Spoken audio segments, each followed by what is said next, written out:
the palm tree. Yes, I am. It's called Costa de Exmouth. Your background's incredible, though. The palm tree's moving. Yeah, I don't know. I've just got a new computer and it was on there. So I thought, bring a bit of sun. Oh, it looks blissful.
Are we now live to go ahead, Sue? Yes, it looked like we had a few IT problems there, Chair. We are live and we are being recorded, so over to you. Thank you. Good morning and welcome to East Devon District Council's Virtual Standards Committee meeting on the 19th of January 2021. I am your Chair, Councillor Cathy Gardner. I'd also like to welcome anyone watching the meeting via the live streaming. All participants here today are taking part remotely, and as well as being live streamed, this meeting is being recorded. So please bear this in mind throughout, and may I remind you to be careful with your language. May I also remind members that the Code of Conduct applies throughout this meeting. We also reserve the right to remove and disconnect any participant who is disrupting the meeting by whatever means. Please turn any telephone devices off or to silent. As this Standards Committee meeting is dependent on an internet connection and a power supply, in the event of a break in the internet connection or power, please bear with us as we try to reconnect. After 15 minutes, if we're not able to reconnect, we will consider the meeting adjourned and reconvene at a later date. Please check the committee page on our website for details. Please make sure all microphones are muted when you're not speaking to avoid any background noise levels. Please keep points short and do not repeat any points that have already been made, and do not interrupt. If you wish to comment, please raise your electronic blue hand and wait to be called. Can I remind members not to carry on talking at the end of the meeting? All their comments will be heard on the live recording. All councillors have been sent the agenda for today's meeting. Any members of the public who also want to view the agenda can do so by visiting our website, www.eastdevon.gov.uk.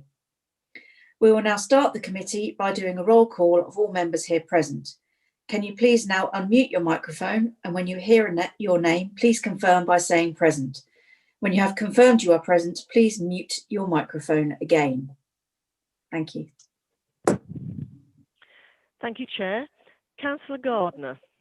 Present. Councillor Barrow. Present. Councillor Bond. Present. Councillor Rylance. Present. Mr. Martin Goscombe. Present. Councillor Bob Nelson. Present. Councillor Stott. Present. And Alison Willan. Present. Thank you, Chair. I can confirm we're quorate today. There's at least 4 committee members in attendance. Agenda item 1 is public speaking. I'm not aware we have any members of the public registered to speak today. Agenda item 2, minutes of the previous meeting. If anyone has a comment on the set of minutes from the 13th of October 2020, please do this by raising your electronic hand. If I have no hands raised, I would take this as an indication that you all agree to the minutes of the previous meeting. And I do note that the monitoring officer will inform those present that I, the chair, was actually present at the last meeting, but this isn't being recorded on the minutes at the moment. Henry, do you want to confirm that correction will be made? Yes, so if committee can confirm the minutes with your name added in the attendance list, thank you. Thank you. I don't see any blue hands. Oh, somebody's waving. Sorry, I can't see you. You're hidden. Martin. Oh, what about me? Yes, sorry, I don't have a blue hand to wave. Could Henry add me to the attendance list for the last meeting as well, please? Thanks, Martin. Pauline? Sorry, can you add me to the attendance list as well? It seems Yeah, I'm sorry, I think- independents or parish councils are added to the list. I think there might have been a technical glitch there in confirming the attendance, the carry through. We had it with the agenda issue as well for this meeting, so I'll check that. But yes, I can confirm you were all there, so I'll make sure that's in place and included. Great, thanks.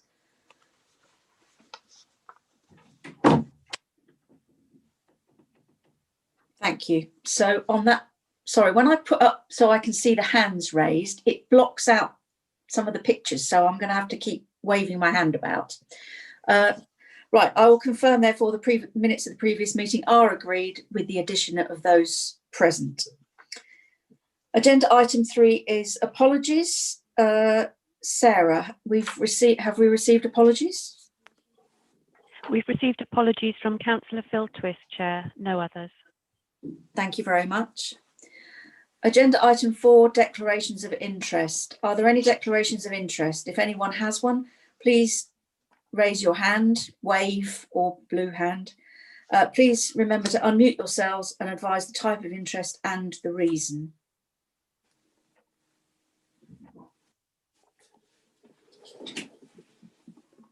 I don't see any blue hands and I don't see anybody waving. Thank you. Agenda item 5, matters of urgency. There are no matters of urgency. Agenda item 6, confidential and exempt items. There are no confidential or exempt items which officers recommend should be dealt with in that way. Agenda item 7. A report is going to be presented by the monitoring officer, Henry Gordon-Elliott, strategic lead for legal, licensing and democratic services. I'll also say at this point that I think it's going to be easier for us as a committee to discuss the recommendation points one by one as we go through, because they are quite varied. But I'll pass over to Henry to introduce his report. Thank you, Chair. I mean, I take it obviously members will have read it, so I'm not sure there's a huge amount that I can usefully add, other than perhaps for the public who are watching, just to say that this is unusually for standards a fairly fast-moving situation with changes, or not changes, but the adoption of the LGA's model code of conduct, and with this committee taking certain decisions at the back end of last year, circumstances have changed such that I thought it appropriate to bring back various issues for the committee to take perhaps a holistic view over certain aspects, rather than what might otherwise have become a slightly piecemeal approach to various things. So model code of conduct is one, the issue of declarations of interest and what should be contained on the register of interest. All of those issues effectively neatly come together now for the council to decide what it wants to do in relation to that. And obviously we can talk through that as we go. The other aspect is the assessment subcommittee, which members will recall was deferred for sort of further assessment from the last meeting. So that's picked up in the report with recommendations for members to consider in relation to that, about what members want to do. And then there are a couple of other points which are covered off in terms of the voting rights of the non-council members, so the independent representatives and the town and parish representatives, and also an issue over training as a sanction and who should be paying for that effectively. So that's what the report covers. It is as detailed, and I'm happy to take any questions there may be, or pick up any comments during the debate. Thank you, Chair. Thank you, Henry. I think it's easier if we take, therefore, each recommendation at a time, and there may well be questions, and we will then go through a vote if we can reach a decision on each recommendation, I think one by one. Chair, can I just make one just very small observation, if I may? That there is an element of grouping within them. So Yes. yeah, two is affected by one, but 1 and 2 are together, 3 and 4 are together. But yes, I take the sentiment if that helps. Yes, yeah, I realise that we're effectively talking about things that are quite closely linked. The first recommendation relates to the LGA's model code of conduct. And the decision for the committee is to consider whether we should review further the members' code of conduct, because we already took on some changes at the last meeting, which related more to the Committee for Standards in Public Life. The question is whether we want to make more changes now and get those in at the same time. If we look at the report, there's a specific section dealing with this on the 3rd page of the report under LGA Model Code of Conduct. And I might have to put my glasses on. We're saying the point size is quite small. So it's a question really what members think about whether the additional changes from the LGA Model Code of Conduct are actually worth taking on board or not. Because not all the changes sort of tighten up or increase our code particularly.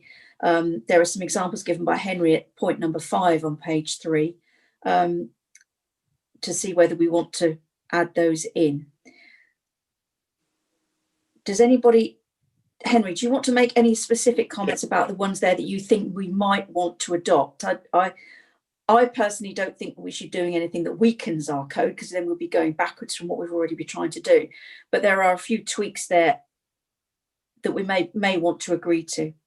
Well, I think, yeah, so I suppose if I may then, Chair, it's a slightly wider picture than that. So the Committee for Standards in Public Life had recommended that there is a model code that is produced, which the LGA have done. At the last committee, that hadn't been finalised, and members may recall that there was in progress, there were webinars and various other bits and pieces. So that piece of work has finished. The model code has been published. It's not obligatory for any council to adopt it, and indeed, if a council is minded to adopt it, it could adopt it in whole or in part, and it can take pieces from it, or it can just disregard it in its entirety. So I think lots of councils are now going to be faced with the position of having to consider whether or not they want to consider adopting the code either in full or in part. There are issues, though. One of the recommendations from the Committee for Standards in Public Life is not picked up in the draft code, which is to do with members making trivial and sort of vexatious complaints, for example. But there are other, I would say, while there's a large degree of synergy between our code and the model code in terms of what it covers, there are differences, and one of the ones is declarations of personal interest, which I think seems weaker, smaller. The requirement to disclose is smaller than ours. So that's one aspect, and I flag it in the sense that it's more holistic, because of course there is the ongoing issue of whether or not this council wants to consider an additional category, the personal and prejudicial interest category, which also isn't in the code, but the model code has slightly different aspects in terms of declarations at meetings. Compounding the issue is council's decision in relation to the Fawcett Society's recommendation on sexism, which of course needs to be considered as well. And forgive me, I can't remember what the other bit, I think. Oh yes, the value of Register of Gifts and Hospitality is slightly different in the model code as well. So bringing all those things together, I thought it was probably wise to see whether the council wants perhaps this more holistic review of the code, our code, what should be in it. But the starting point is the LGA's model code in that regard. So take that as whether or not the council wants to model something around that. If it doesn't, then we go on and say, is there anything we want to cherry pick from that one? What else do you want the East Devon Code to cover in terms of the personal prejudicial, the Fawcett Society on sexism? What are those issues that you want to do? And on the back of any decision today, I will have to bring a further report which details essentially a recommendation for adopting, presumably, a revised code. So that's why I tried to do it that way, because I think there are quite a few different strands to this, and I think starting from the premise of there is now a recommendation for a model code is probably the sensible approach.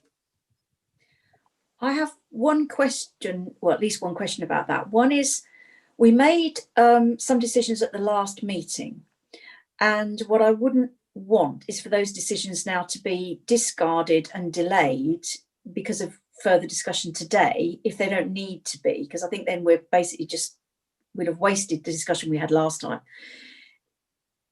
Do we need, because one of the decisions we made was to change our forms for recording our interests, which was a fairly straightforward change for the form, which just guides people to put, makes it easier for them to record a bit more information, which I think the council hopefully would agree is a good idea. There is no reason to stop that change going through. As I understand it, the timing of that would be that it would go through for in time for the May annual council at the latest. Is that correct, Henry? Well, and I think, Chair, to be fair, it could be done sooner than that. I know the work is in progress. So, to be clear, that decision relates specifically to the DPI disclosure on the Register of Interest, and that's the distinction between the councillor and the relevant person, and that's what that decision relates to. So yes, absolutely, that form for that can be done. The further issue was the onward discussion about the nature of the personal interest, which was for further discussion, and that bit still pertains, I think, in terms of what you want the Code of Conduct for East Devon to include, the nature of those personal interests, the personal prejudicial categories, all of those are all wrapped up. But yes, absolutely, the Register of Interest form can be changed to make the clear distinction between the councillor's interests and the relevant person's interests. Okay, great. So the change to the form will go ahead anyway in the background and be implemented as soon as that's practical. Yeah. The issue for discussion today is the changes that we may or may not want to make to the Code of Conduct itself, and how we determine the detail of those changes. Yes, and the reason for that is that the Code of Conduct stipulates essentially what is disclosed in the Register of Interest in relation to personal interests. Yes, yeah, the things you must and must not do, as well as the other details like the gifts and hospitality and the other issues that we may want to tweak. Then the question that you've raised, as I understand it, sorry to paraphrase, but this has seemed quite complicated to me, is that actually we need a mechanism for doing that review. Now, because there's more work to be done, it's not just a matter of us deciding today to make changes X, Y, and Z.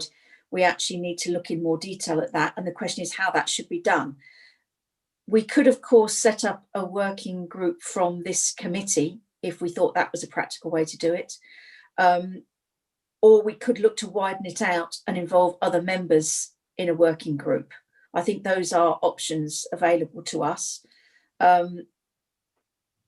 We haven't at the moment got straightforward recommendations from Henry as to what changes can be made that this committee can vote on. We don't have that list in front of us today, and we certainly can't do the review today. That would be impractical. So I think I'd like to hear from members of the committee about what your thoughts are about, do we want to move ahead to adopt any of these, or do we just leave the code as it is for the time being, park it for a while, come back to it? And if we're going to review it, how we might actually conduct that review. I think if we're straight on questions about sort of recommendations 1 and 2, and certainly these aspects relating to the Model Code of Conduct, I will invite non-members to speak on this area first, and then I will invite committee members to speak. I can see that in terms of non-members, Paul Miller has a yellow hand up on the screen. I can't see any other non-members wanting to speak. So, Councillor Miller. Thank you, Chair. I wanted to highlight the issue of gifts and hospitality, because I think in this Model Code of Conduct, it's the one key area where it's weaker than what we've got in our own Code of Conduct. And I'm actually a bit surprised that, because I think it's a pretty decent Model Code of Conduct from the LGA, but I think on this issue, I think they've really missed a trick in terms of they've decided a gift threshold of £50 for individual donations. But what they miss out, I think, and what I think we must recognise, is that there could be lobbyists handing out donations of £40 every day to one councillor, which adds up, if that's every day, to 10,000, over £10,000 a year. It's so easy for lobbyists to get around this clause in the model code of conduct. So I think this is a real opportunity for, if there's a working group that's set up. I mean, this is an issue I'm really interested in terms of sort of conflicts of interest and how we manage it.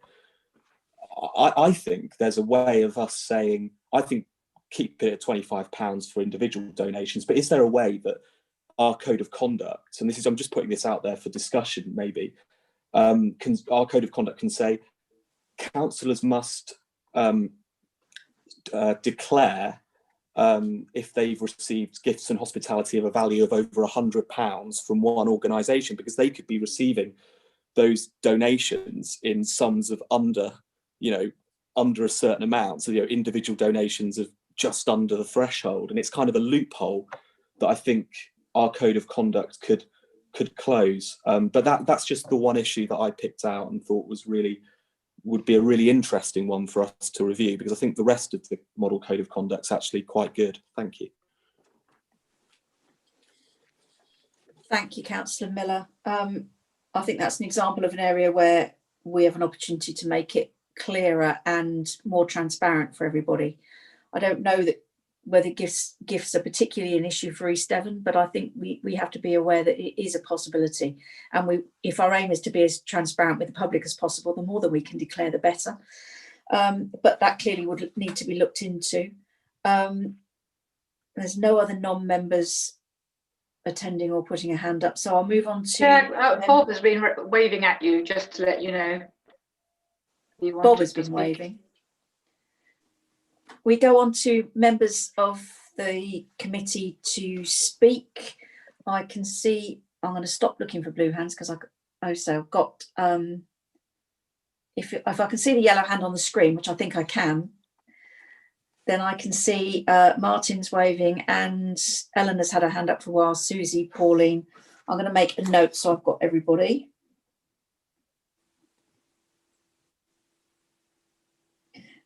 Eleanor, you've had your hand up for a while. Do you want to go first, Councillor Rylance? Thank you, Councillor Gardner. I wanted to reiterate what you said just quickly, which is that I wouldn't want to lessen the impact, reduce what we already do. But I have a specific concern about the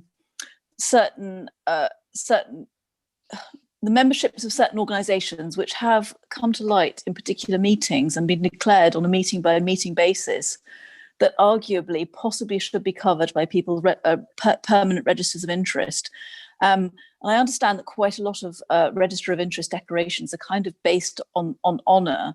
And I am just wondering whether we could very specifically reiterate which organisations and which type of organisations might very well be perceived in the eyes of the public as being a potential conflict of interest.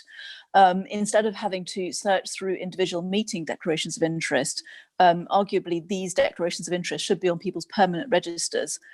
So that's my first question really, is there any mechanism really for encouraging people quite assertively to register certain declarations of interest into their permanent registers?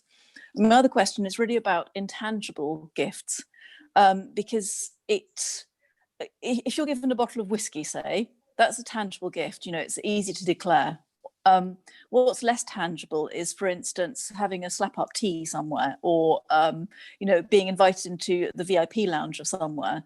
And I'm just wondering whether these are the kind of gifts that we should also be adding as examples, so that people are in absolutely no doubt that these also count. The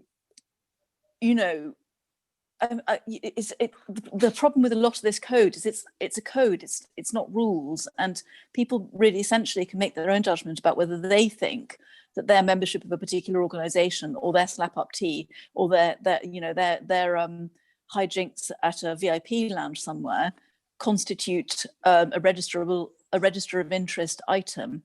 And I'm just wondering whether we could be a bit more specific on a localised level about what items might very well be viewed by members of the public as conflicts of interest, and give more specific examples on a localised level in the register of interests about what should be declared and what type of item should be declared. And I think that's probably a question for Henry really, whether we should be more specific. I think from my point of view, I think this is gifts and hospitality.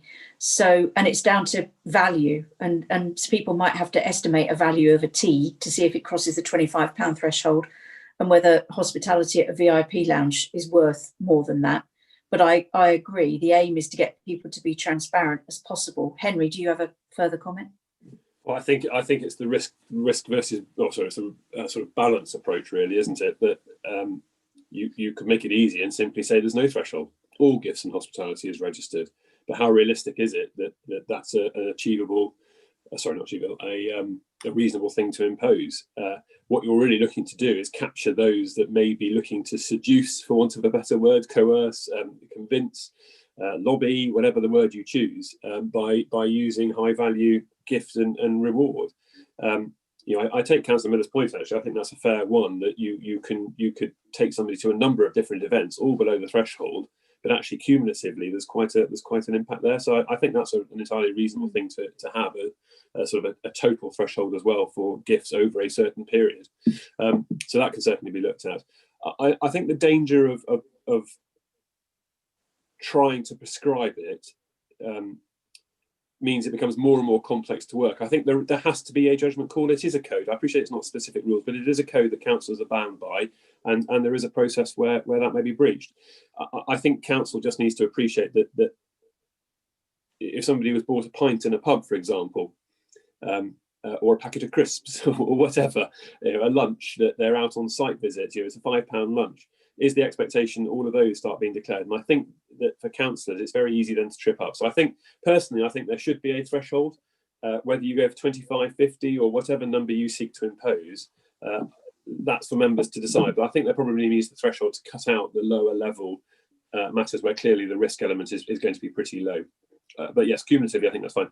In terms of the declarations of particular groups, the guidance that's produced, I can't remember off the top of my head now, I'm afraid, whether it's specifically on the form, but certainly in the guidance notes that's there for members in terms of the membership of bodies that has the potential to cause conflict, there is a list of bodies that would fall within that gambit, and that can be added to at any time because it sits behind the scenes. I think the nature is, I suppose the risk again is if you keep adding to the list and you have to keep up to date with it, we're constantly going to be horizon scanning for groups, and you may not know what those groups do or what influence they may seek to exert. So I think that comes back to there has to be a judgment call there as well.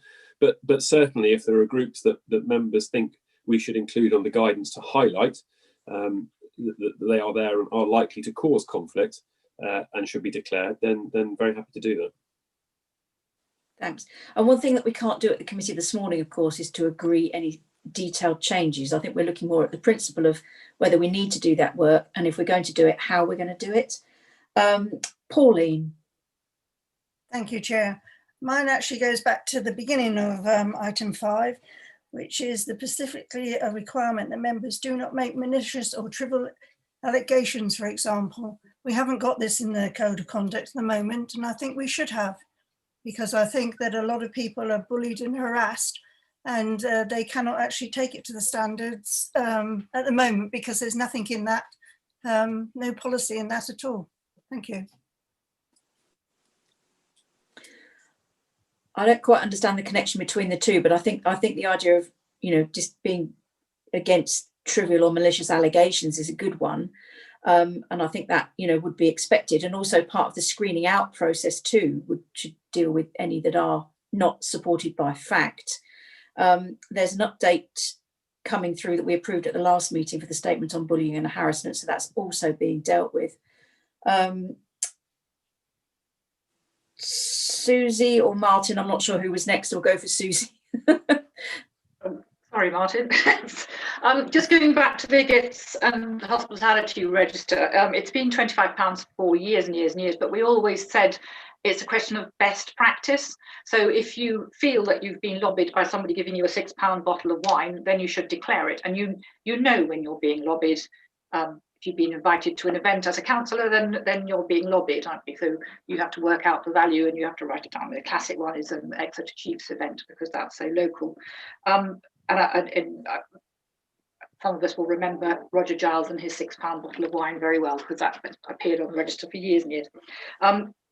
Looking at register of interests, I think it would be useful to have a definition of the relevant person, because life isn't as simple as we'd expect, and I don't know. I'm sure there are some who would find that quite difficult to quantify in terms of who's, where you are in things and who your relevant person is. That's it really for me from them. Thank you, Susie. Martin.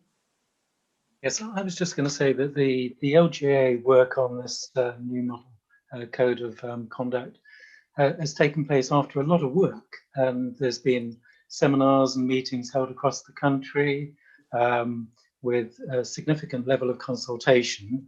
So I think there's an opportunity here for us to refresh our own code, and the idea of setting up some kind of working group so we can just look in detail at some tweaks that we could introduce to overlay on top of the new model code would seem sensible. To just take the new code as is, I think would go too far, because there does need to be some room for local customization. The working group can consider those tweaks that we need to make. Thank you, Martin. That concludes comments from the committee on this particular item. I think what we have to consider then is we seem to agree, I think, and we can vote on this to confirm as needed, is that we should look at adjusting the code of conduct in the light of what the LGA code says, and maybe even using the opportunity to tweak in a different direction if we feel that, if we all end up agreeing that that's right. But I think the question then is, obviously the recommendations are as written here. We're going to need to make new recommendations if we change this. The mechanism also needs to be considered. Recommendation 2 is that it's specifically the portfolio holder for democracy and transparency convening her portfolio team to do this. Unfortunately, Councillor Jackson can't attend the meeting this morning. She is very happy to be involved with this issue, of course. She's not entirely sure that using her portfolio team alone is the right thing to do, partly because that group also, of course, meets in private. There's no minutes taken. It's not a public meeting. I think working out which members would like to be involved in such a discussion about the code is important, and also the mechanism of doing that, whether it's a subcommittee of this committee that does it, and therefore also with members from other, that want to be involved, that opens it up, essentially. I think that's something that we should consider how that's done. Bob, I see you've now put your hand up. Do you also have a comment on the mechanism? Thank you, Chairman. Point 5 in the recommendations suggests that the consideration should be widened to include stakeholders. And since many parish councils simply lift yours and adopt it because we don't have the mechanisms to do it ourselves, it'd be quite useful, I think, if you could engage a wider section of the community in doing this work, whether they adopt the code as amended or the code as improved or the code as abridged, whatever, and review the whole thing as part of a collaborative exercise. Just one comment, which is more properly considered, I guess, in this group that you're proposing to set up. My own view on this issue of hospitality and gifts and so on is actually quite radical. I actually think they should all be returned and declined. I know it's a pretty radical thing to do, and in some cases it might be a little impractical, and it's not embarrassing because the council gets the reputation for being a community that actually doesn't accept diaries or drinks or events or gifts, and then all the embarrassment goes. It's a much easier way of doing it, but I accept that that might be a little unacceptable. Thank you. Thank you, Bob. Yes, personally, I agree. I think that would be the simplest thing. But I can understand where there are situations where that may not be entirely practical. But it could be an interesting discussion at some kind of subcommittee or working group about whether that is the simplest way forward. But I can possibly see situations where that isn't practical. Sometimes we have to attend events or end up having a lunch provided by somebody for certain reasons, and it needs to be declared. But my policy is not to do any of it. Susie, do you have another comment on mechanism? Well, just very quickly, I think the idea of Councillor Jackson's portfolio team is a very good one, but also drawing on members of the Standards Committee. That's a very small. Ours is a very small committee at the moment, anyway. But also, I think it'd be really useful if they're prepared to do it to have our town and parish council reps involved, because they bring a whole different viewpoint to it, and I think that'd be really useful. Thank you. Yes, I agree. I think that is another element of widening it up from the portfolio team to include other members of this committee that wish to be involved and are able to help. Because I think, you know, some of these things are pretty straightforward. You know, I'd like to see the code and everything we do more transparent and easier for people to do, and so it's more obvious. Knowing that we rely on people's honesty, of course, and that's what the code of conduct and the standards regime is there for too, to pull people up when they don't do something. But the more we encourage and the more we make it easier, the better it will be for the public. I have two non-committee members who are waving hands, but we have passed by the non-committee comment stage, strictly speaking. Can I make an observation, Chair, just in terms of the sort of practicalities of how it might move forward? I mean, hearing what's being said, I wonder whether the Standards Committee setting up its own working group, sort of usual standard fare now of say 10 members, politically balanced, or even not. But I mean, obviously that then doesn't preclude other members being involved and coming and discussing it. You know, it seems to be working fairly well as an approach within the organisation currently. I'm wary perhaps of having formal meetings to do this, only because of the time and the burden of having to formally call and delay and all the rest of it. And I think there's an element here, given we're heading towards the end of January, of needing to be relatively fleet of foot to go through this analysis approach, stakeholder engagement, because obviously this has to present back to April's standards. I can't remember the date I put it. I think it's in there somewhere, but it's certainly the beginning of April, isn't it?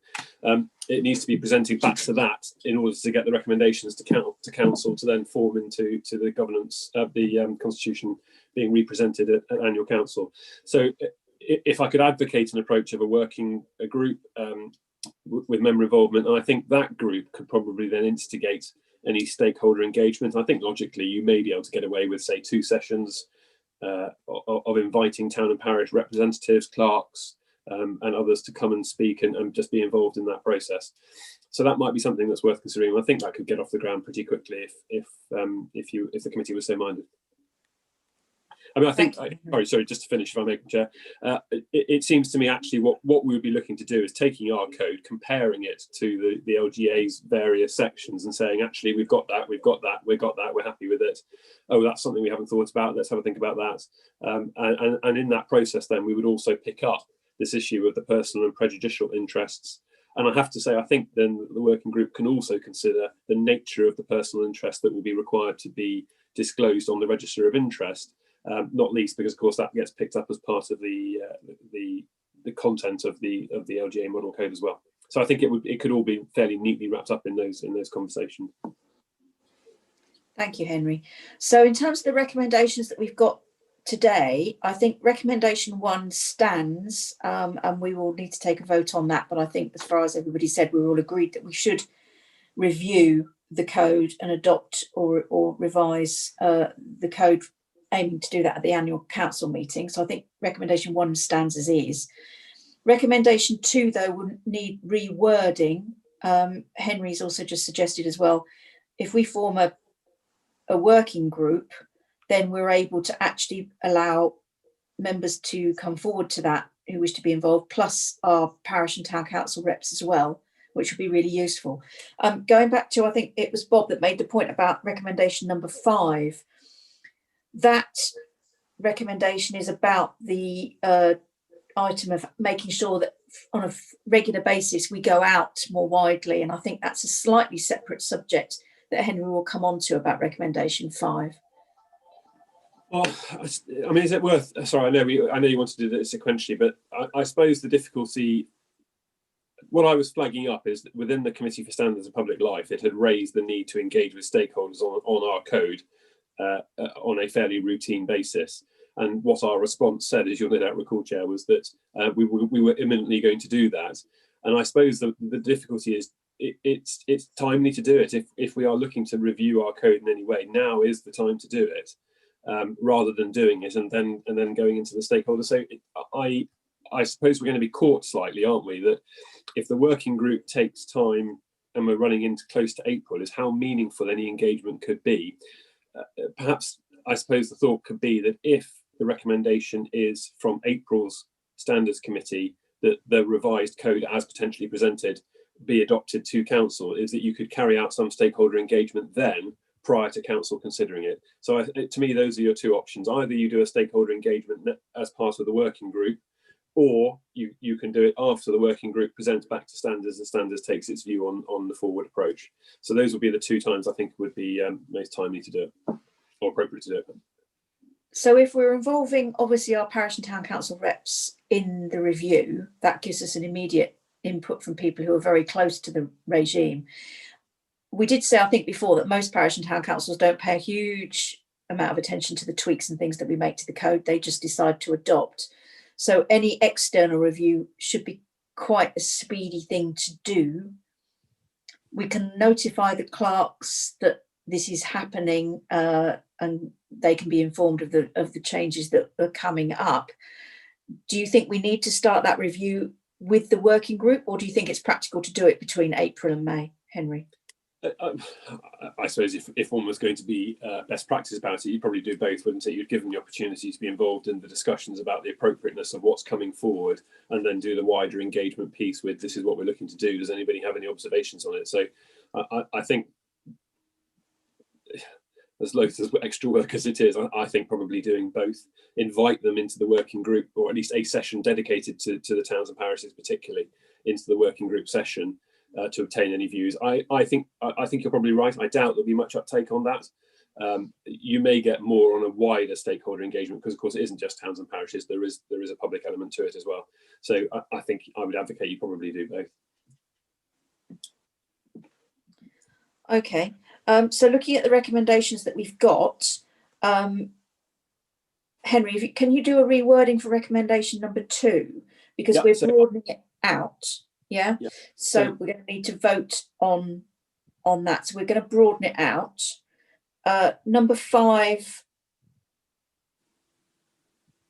we certainly agree that there should be the views of stakeholders. Does that, if the wording for number 5 works as stands, we can vote on it as it stands, with the idea that we will invite comment during the working group's process, and we will go out again afterwards just for a final check, so that people have a chance in the towns and parishes to comment if they wish.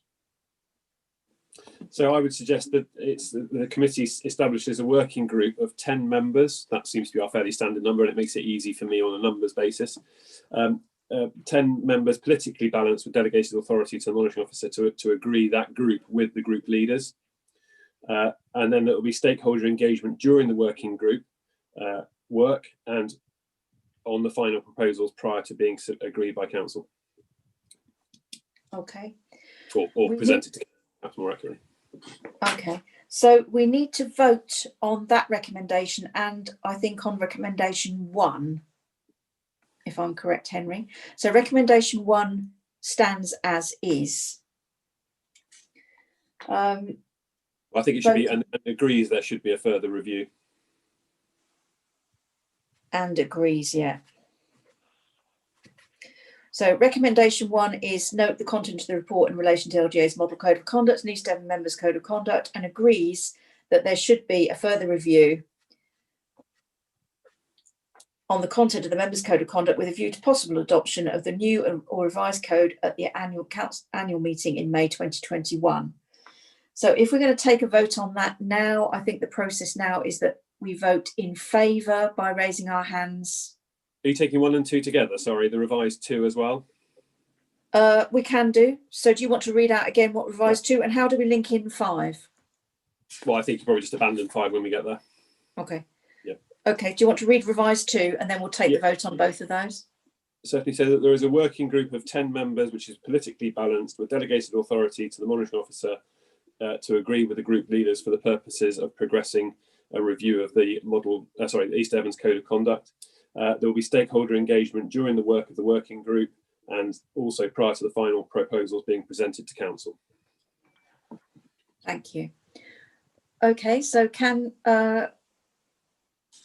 committee members please vote now and put your hands up, which I now Raise can't. the yellow hands. I can't even see my yellow hand. Where is my yellow hand? I've got 3 in favour, Chair. Are you in favour as well? Under participants, Chair. It's not there. Under reactions, Kathy. Sorry? Under reactions. Well, Chair, if you just say you're in favour, then it's unanimous across the committee. I can put up a green tick. Okay, so that's carried. Oh, why did Zoom change this? It's made it so much more complicated. Okay, so we've gone through recommendations 1 and 2. Those have both been approved. We'll come back to 5, which looks like we've abandoned because we've covered that off already. Right, recommendation 3 was about the revised arrangements for dealing with complaints with a view to introducing a standards assessment subcommittee. And obviously we need to change the constitution. And then the impact, if we agree to do that, would be whether we need to recruit another member of staff. Looking onwards into the details of Henry's report, on my printout, it's the bottom of page 3, but primarily page 4. I think I put this in the note I sent out to members of the committee on Friday, that I wanted to be clear that it's my understanding when I looked at bringing in this assessment subcommittee is that the role of that is not to establish whether there has been a breach or not, but really to be involved in the early sifting process to determine whether there seem to be grounds for further investigation of a complaint or other action to be taken, which removes that decision-making weight from the monitoring officer alone and brings in members at an early stage. So, Henry, I think one of the things that you'd raised in your recommendations or your notes here was that we would need to make sure that members hadn't ruled on a breach and then sat on a subcommittee for a hearing. But in fact, my view was that that isn't what the assessment subcommittee would do. We're not going to decide whether there's a breach or not. And having checked East Riding's constitution, they don't rule out members, because I think we could run into a problem where we just run out of members, that if we try and say, if you've been involved in the assessment subcommittee, you can't sit on a subsequent hearing, may just end up being quite impractical. And if we're not determining a breach, because we haven't seen all the evidence at that stage and we haven't had the investigation, I don't think that should be a problem. Do you want to comment on that, Henry? Because I think your understanding of it might have been slightly different. Yeah, so there's a slight variety of approach. I think my starting point is members need to be clear what they want to achieve and have as the process here. So yes, East Ridings, they do an initial assessment as to whether it should go forward for investigation. And I think after investigation, if the decision is that there is a potential breach, it effectively goes on to the standards committee in any event for decision. And I think if the decision is that there's no breach, then the subcommittee potentially has the ability to send it again in any event. I think there's something around that, but I appreciate they don't sit in specific decision, but then nor does the monitoring officer. Essentially, it all defers to the standards committee if breaches are purportedly found. Wiltshire's, as another example, is slightly different. They have the assessment subcommittee that decides whether it goes forward for investigation and also then take the decision whether or not there is whether there is a breach. And if that's disagreed with, then ultimately we end up in the standards hearing. So I suppose the analysis that what I would liken to is currently we have a 2-stage process. Monitoring officer sits at stage 1 and the standards committee or the hearing subcommittee effectively sit at stage 2 if it gets that far. So East Ridings doesn't present to stage 1 and stage 2 ultimately. It's a sort of concertinaed process that just has the one decision-making aspect to it. Wiltshire's has 2, but the subcommittee take the first decision, the assessment subcommittee take the first decision, and then effectively the hearing subcommittee would take the second if necessary. Now, the reason for the not having the same people on the same one is that if you are taking a decision, then obviously you're effectively, and I think the expression I've heard of late is marking your own homework. You're then coming back and considering it afresh, and it's not really good practice or indeed natural justice to be considering your own decision on review. So that's why it's there. Because I have to say, I think there is strength in the argument of having a two-stage process, of having an initial decision and then the ability to review. So my preference for the council, if this is the way members will be going, is to have an assessment subcommittee that effectively does refer for investigation. So there's an initial sift by the monitoring officer to make sure the criteria to even fall within bounds is there. There is then an initial sift by the subcommittee to say, actually, yes, this looks like it's worthy of investigation, or no, it's not. If it goes to investigation, that's carried out by the monitoring officer or team, and is then presented back to the subcommittee for it to take the decision on breach. And then if there's no breach, that's the end of the matter. If there is breach, but the member doesn't agree with it, then you're on to the hearing subcommittee. And I think that's why I would then advocate that you don't have the same people sitting on the two committees. So my take is that it would be appropriate to have more of the Wiltshire type approach than it would be to have the East Riding.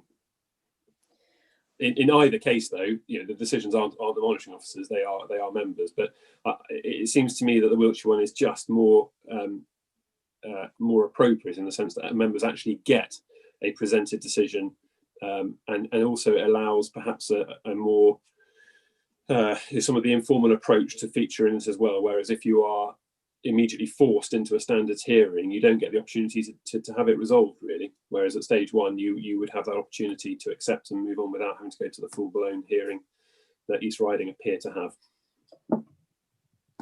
But ultimately, there can be a process that's designed to suit members' wishes here. You could try and meld them together if you wanted.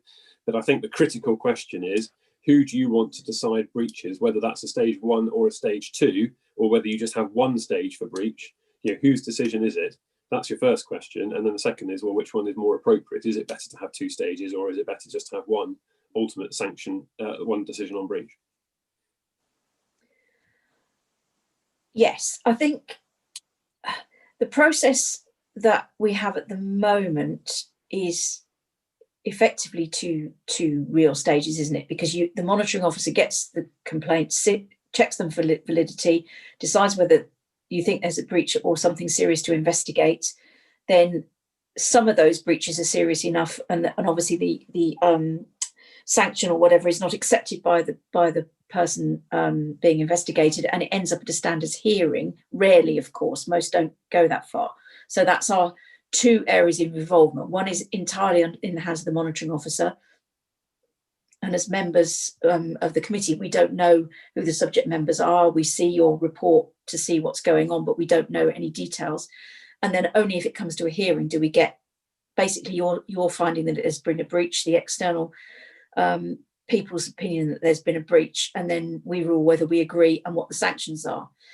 My initial understanding of when I first started to talk to people about the assessment subcommittee idea is that it introduces members' involvement into determining whether at an early stage there was enough evidence and seriousness to what had been presented to justify an investigation, because an investigation takes time and resources, and it also costs money if we use an external investigator. And not all complaints may merit that, but that the assessment subcommittee wouldn't then get involved again. That then goes to the monitoring officer to decide after an investigation, try and resolve it. Standards subcommittee has a hearing if necessary only at the end. So it's introducing a 3rd stage. I think what you're now saying is that Wiltshire, if I'm right, has effectively what I think is a 4-stage process: monitoring officer sifting, assessment subcommittee deciding on investigation. Potentially after that, the assessment subcommittee looks at it again, and then maybe there's a hearing. So could be quite a lot of extra work if the assessment subcommittee has to meet twice. And I'm a bit nervous about the assessment subcommittee looking at the results of an investigation and deciding there's a breach, and then potentially having a hearing if the person doesn't accept the findings of that there's then a hearing as well. I don't know. And I think that's where I'm interested to hear what other people think about the process, because it seems to be potentially going from 2 stages to 4 I was favouring the idea of just increasing the involvement of members at the beginning to decide what's investigated and what's not, and then we leave it to the monitoring officer to the same level of hearings, maybe not very many, ideally resolved without. But I'd really like to hear what other people think about that. And clearly, if we're going to progress this idea, we're going to need Henry to come back for April with details of how it might work on whichever approach we prefer today, I think. Non-committee members, it might be a time to have your comments on that, unless there's any other aspect of this which is not clear. But I think we need to get clear about what it is we're looking to do. My aim was to make sure that we only put cases to investigation involving cost and effort if we, as an assessment subcommittee, whoever's on that, thinks that that's really justified, and takes a bit of the sort of the onerous decision making from the monitoring officer on that one as well, and gets members' views. Non-committee members, I can see Councillor Miller's hand.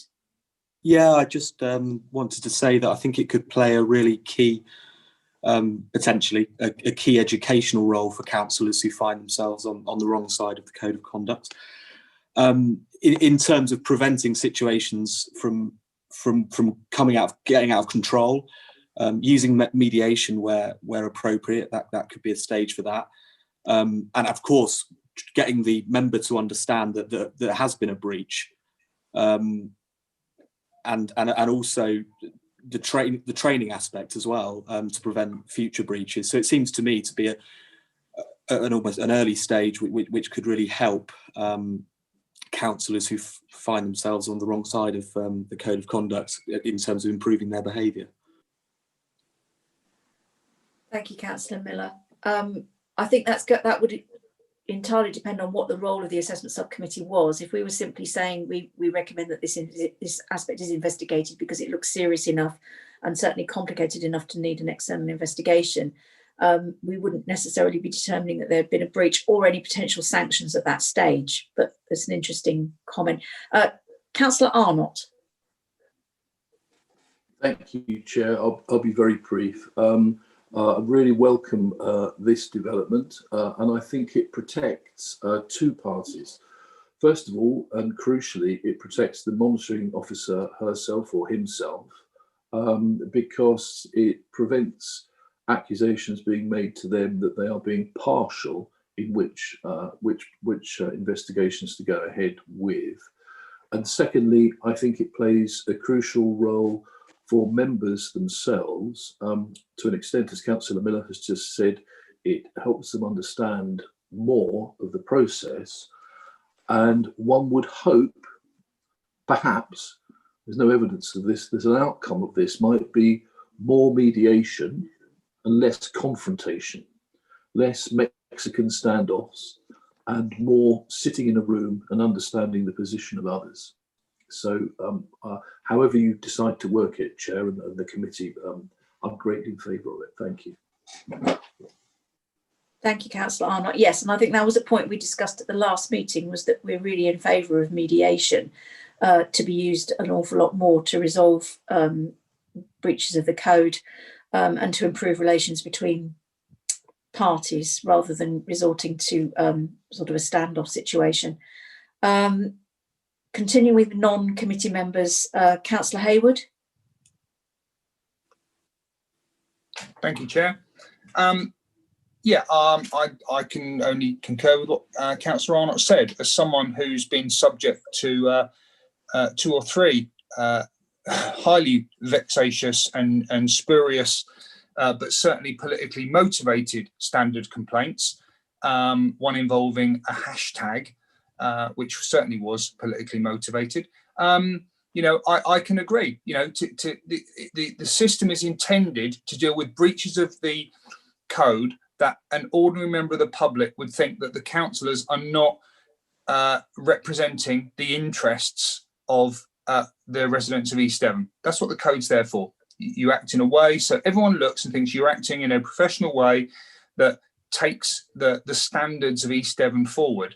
We know, and I know personally, that complaints have been lodged which simply are there just to score cheap political points, and it doesn't achieve anything.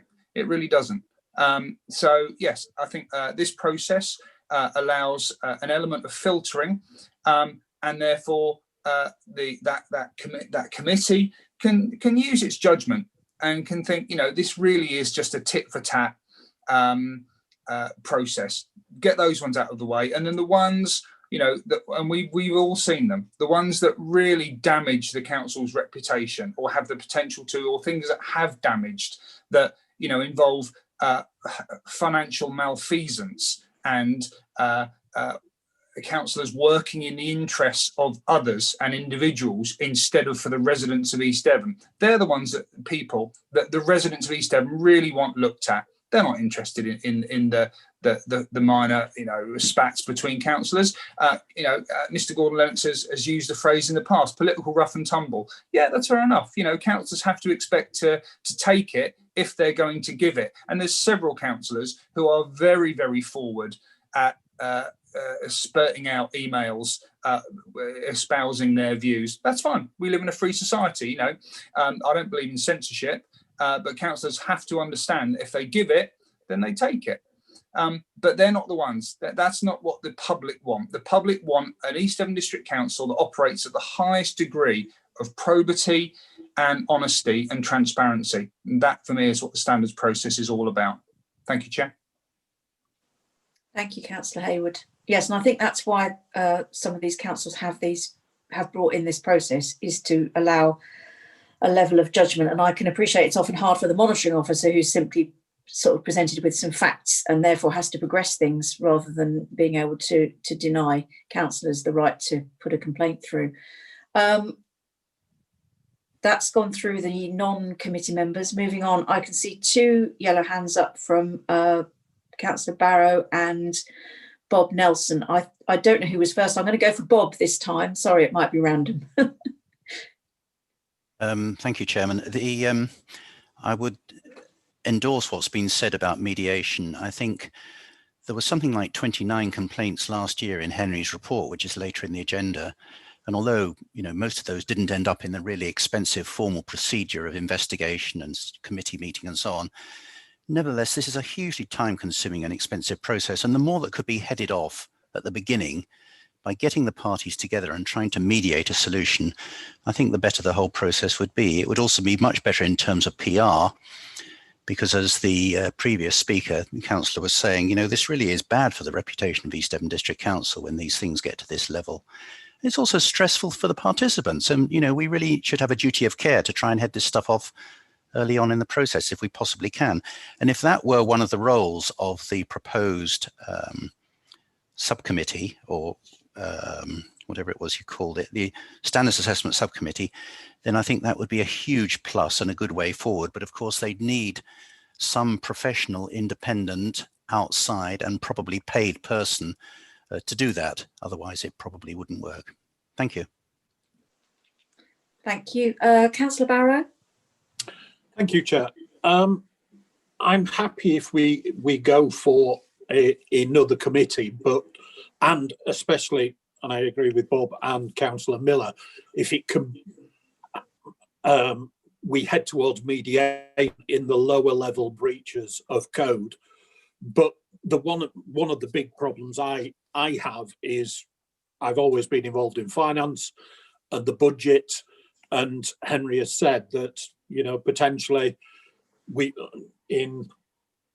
is it number 4 recommendation, that if we agree to move forward with another subcommittee, that Henry's workload will get bigger rather than smaller, and potentially within his department he needs more money for another member of staff.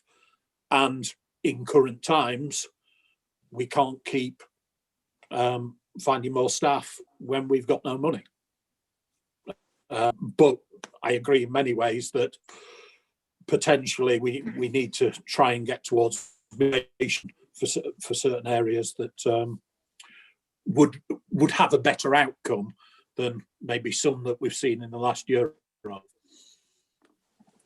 Thank you. Thank you. Yes, I think we'll come on to look at point 4 about the additional member of staff possibility in a second as well. Councillor Bond. Thank you, Chair. I'm coming at it from a completely different viewpoint, I'm afraid. I think we have to look at the reason we're thinking about putting this new subcommittee or committee in place.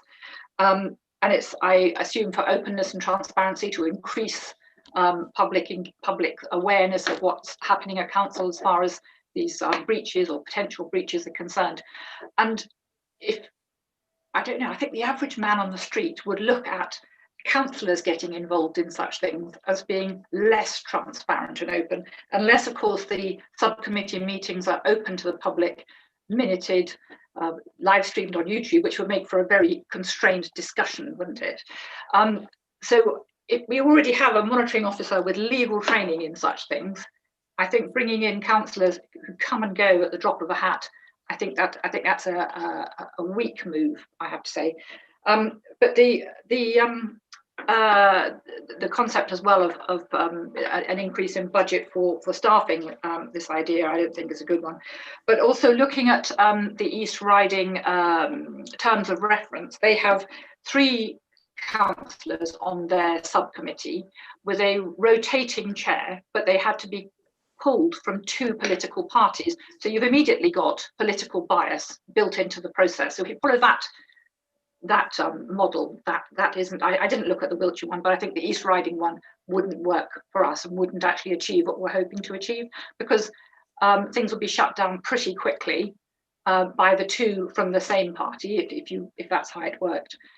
Sorry, Susie, I think that may be for them because that's the political structure of their council. I think obviously our current political structure is so diverse that I don't think that, I think you're right, I don't think that would make any sense at all. So I think that'd be something that we wouldn't see, because I didn't think that made any sense, but I think that's their specific situation. Okay, sorry. Yeah, so I saw somewhere that we could actually just take, I think it was in your email, we could just take their model and put it into play straight away without Henry having to do extra work on it. So that concerned me as a process.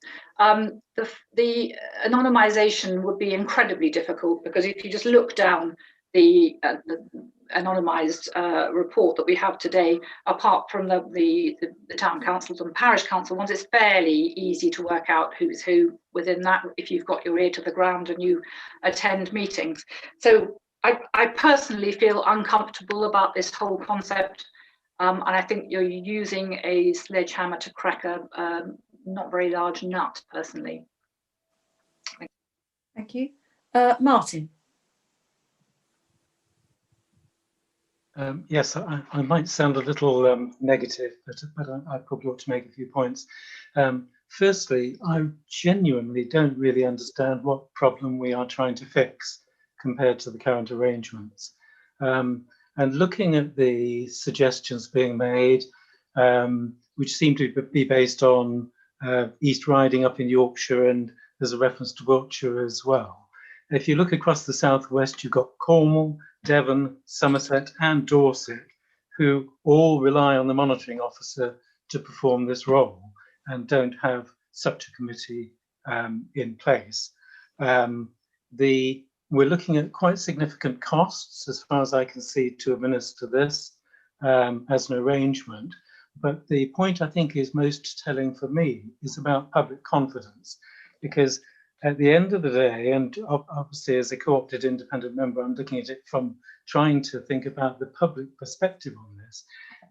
If this proposal amounts, as it seems to removing a role that is currently competently performed by a paid professional and replacing it with some kind of vetting process that's in the hand of councillors, I've got to be honest and say that ordinary members of the public would, I honestly believe, prefer to see it in the hands of a paid professional making professional judgments rather than in the hands of some councillors, I'm afraid.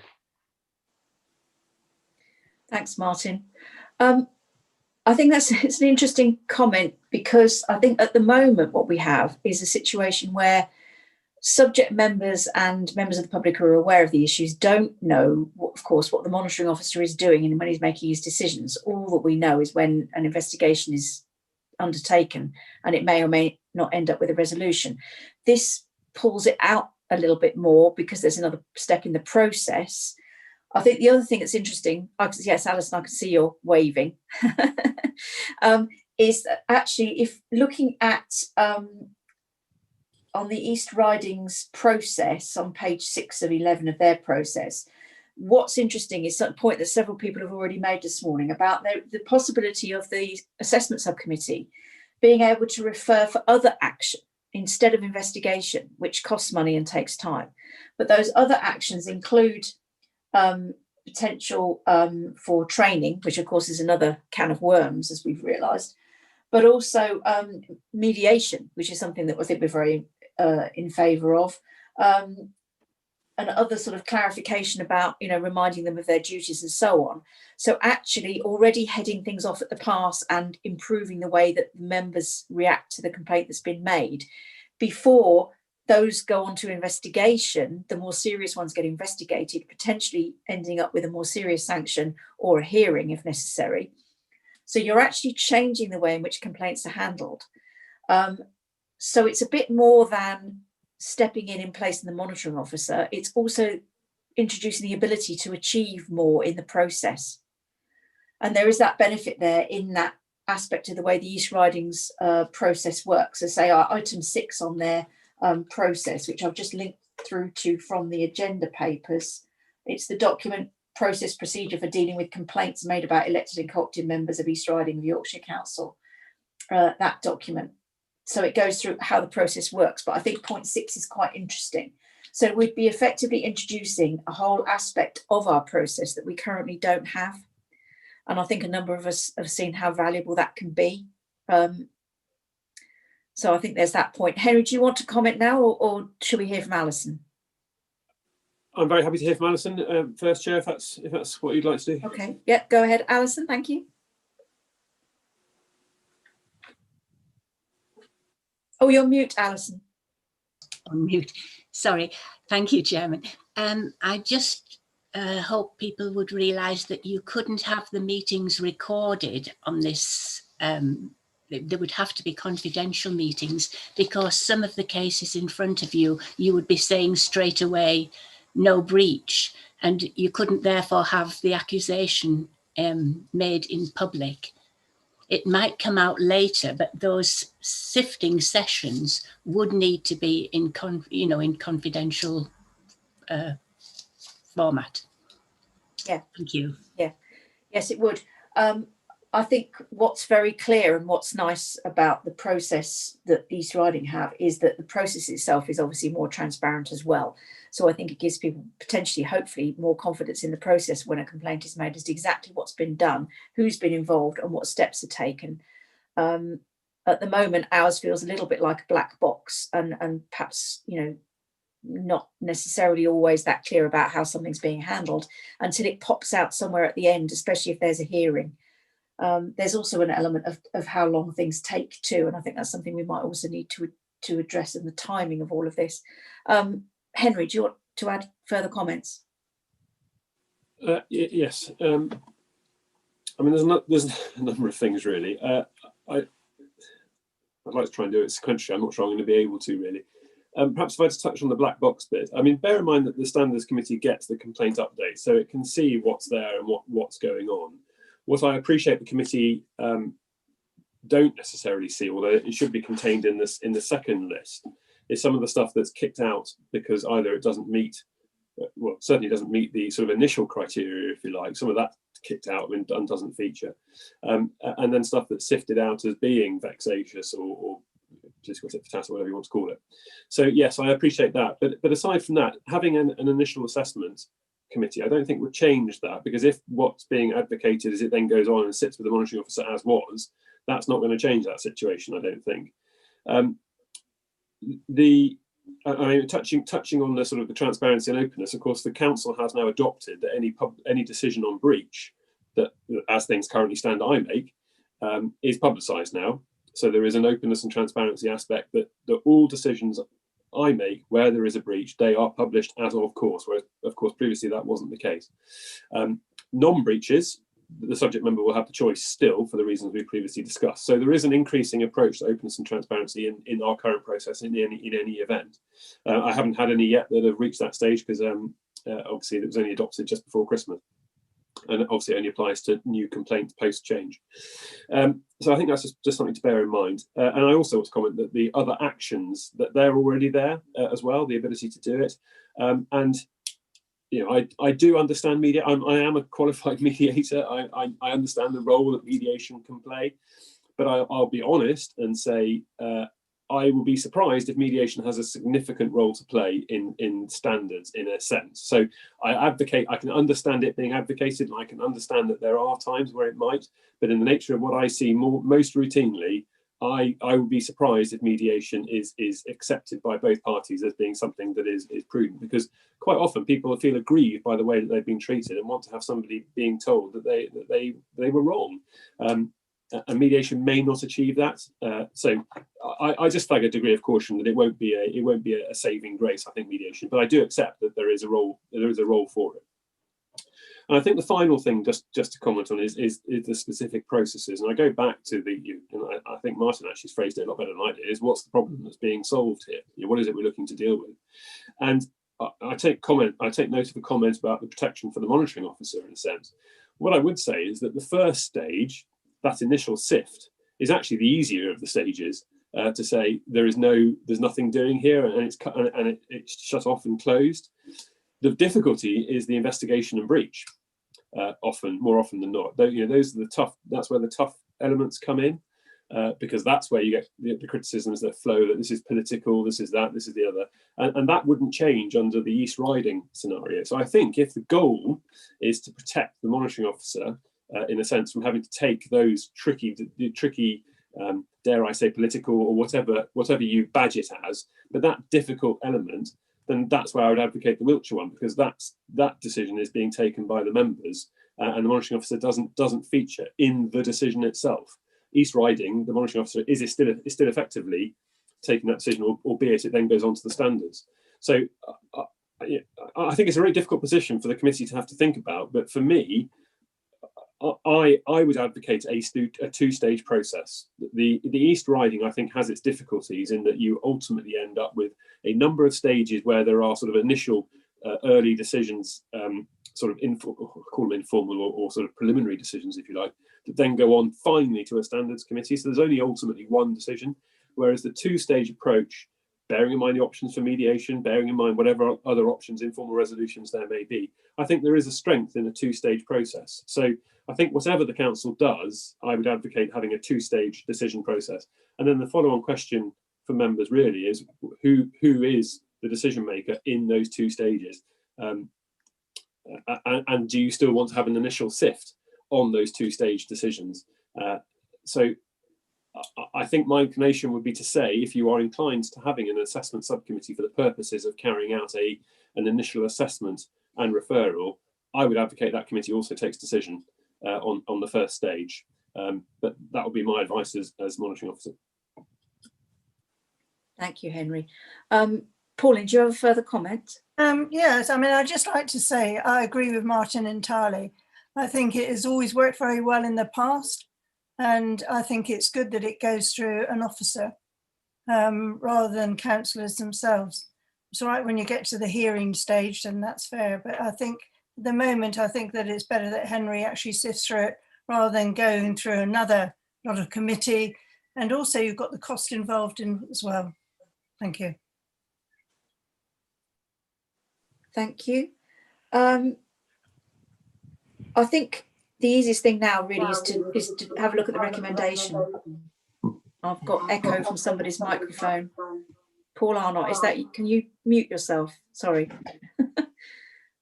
I'm getting some feedback. That's better. We've got the recommendation point 3 is whether we actually want the monitoring officer to bring a report to the next meeting, perhaps looking at the pros and cons of these different options that we've got in front of us, because Wiltshire and East Riding are not the same versus basically staying the same as we are, because I think there's simple sort of idea of what are the pros and cons of each of those systems, as to whether we want to make that change or not, which we would have to agree at the next meeting in April. So I think that's the first recommendation we have to look at. Point number 4, obviously whether another member of staff is needed, would flow out of whether we decided to go ahead or not. I don't know that we need to necessarily take a particular vote on recommendation 4 today, because it's going to depend on what we would end up doing as a result of Henry's report after the meeting in April. Also, what happens with an additional member of staff being recruited at the moment anyway, as to whether Henry would need another new person or not. So I think I'm a bit unsure about whether 4 stands. We can't make a decision on that yet because we don't know what we're going to do. So looking at point number 3, I think we need to determine whether we want to require the monitoring officer to bring a report to the next meeting with revised arrangements for dealing with complaints, with a view to introducing a standards assessment subcommittee and related changes to the constitution and complaint handling procedure. I think we as a committee should take a vote on that now. Henry, is that acceptable? I'm just trying to work out exactly what it is that you're going to be saying, because what I had envisaged is you'd be saying, yes, we want to have a subcommittee, and the next report will detail what that specifically looks like for East Devon and some of the other stuff, the criteria, the initial assessment criteria and so on and so forth. Whereas I think what you're advocating is almost a further assessment of the pros and cons of potentially, for example, the 2 approaches of East Riding and Wiltshire. I suppose if that's what the committee decides to do, then that's fine. I'm conscious of time. And running into April and May, then of if in April you say yes, we want to, how realistic it's going to be for me to deliver that ahead of May's council. Bear in mind there won't be another meeting of standards, or we can call one, of course, but I'm just conscious of that time frame. So I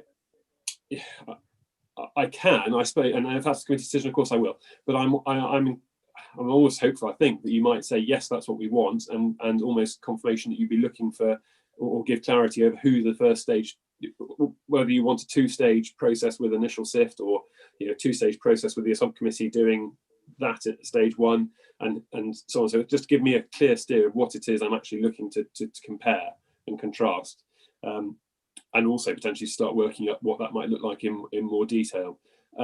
But Chair, I appreciate that sort of changing the nature of what you were suggesting. But just for the ease from my point of view, what might be delivered for standards at the next meeting, I would ask for a slightly clearer steer, I think, about what you actually want. If you can't give it, then I understand. Then of course you have to do more assessment. I mean, there's no doubt that this is a particularly difficult topic because of the variations with what other councils do, and the pros and cons of each approach are quite difficult to get to grips with and make a straightforward decision. But I think that's what goes back to, Sheriff. I think that's what goes back to what is it you actually want to achieve here. And let's be honest, if it is that you don't want the monitoring officer, or the council doesn't want the monitoring officer taking the stage 1 decisions, let's just say that, and let's just do the standards, the assessment subcommittee at filter and decision. Let's just work towards it. I think it's there is no doubt there are pros and cons to either, but if members want to be taking the decision, then members should say that, and let's work towards it. I think if members don't want to do it, and you want to have an initial sift, you've still got to decide whether you want to have stage 1 and stage 2, because obviously East Riding is not really a stage 1 and stage 2. It's just a stage, it's an elongated stage effectively. So I think we need to have a little bit of clarity, I think. Yes, indeed. I think that is the thorny issue about whether the subcommittee makes a decision, which would then actually could only take place after investigations because we wouldn't have enough evidence. To me, there's a danger of that then replacing the hearing subcommittee too, because that's also then taking a decision. We'd be doing the decision twice. So I don't quite get the logic behind that method myself. Well, sorry, I mean that's effectively replicating the situation that it is now. There's a sort of, it's almost a lower assessment in a sense. I get presented with evidence from both parties, or gather all the evidence, make a decision. But in the hearing, of course, you get the oral representation from those members who are involved. You get much more information, don't you? So I still advocate the stage 2, because I think there is a clear distinction between the nature of the decision making in the 2. Yes, I mean, I don't think we're talking about the hearing subcommittee stands with its role at the very end of the process when no other resolution is possible. Yeah. That doesn't change. I think my concern is if we have an assessment subcommittee that also gets involved in determining breaches, clearly you then are determining a breach that somebody they may then insist goes to a standards hearing, which is doing it again. That's where I think we run into into difficulty of hearing the same evidence twice and membership and all the rest of it, which is quite a challenge. To me, this was always about investigations, really, as to which potential breaches merit further investigation and which actually can be resolved by other means and don't merit further investigation. To me, that was the element of the assessment subcommittee and the value of it. I'll go back. Councillor Rylance, you put your hand up. Thank you, Chair. I just wanted to say that I thought that originally the aim of introducing a layer of sort of man on the Clapham omnibus inspection of complaints as they come in was essentially in view of the massively increased workload that the monitoring officer had in assessing potentially abusive complaints. I thought the aim was to decrease his workload by introducing an extra level, but also at the same time allowing members to become appraised of the code of conduct and, you know, the process that is involved in making a complaint and the time. And I thought that's why we were considering having an extra layer. I mean, it wasn't anything to do with not trusting the monitoring officer or thinking that, you know, an extra layer was needed. It was more a sort of synergistic effect of actually making more members aware of what the code of conduct is, but also maybe sifting out some of the more abusive claims before Henry's needs to involve himself with them. I mean, obviously Henry is the person who's the most adept at filtering these, but it is a huge amount of his workload now. And so if we can head off at the pass some obviously abusive complaints before they reach his desk, that would actually be saving his time and, you know, allow him to get on with potentially more important things, like, you know, giving us legal steers on the council and, you know, generally keeping us in order. But, you know, that was my understanding of why we were wanting to introduce another layer. It was sort of two-part synergistic thing. I don't know what other people's memory of the process was, but that was mine.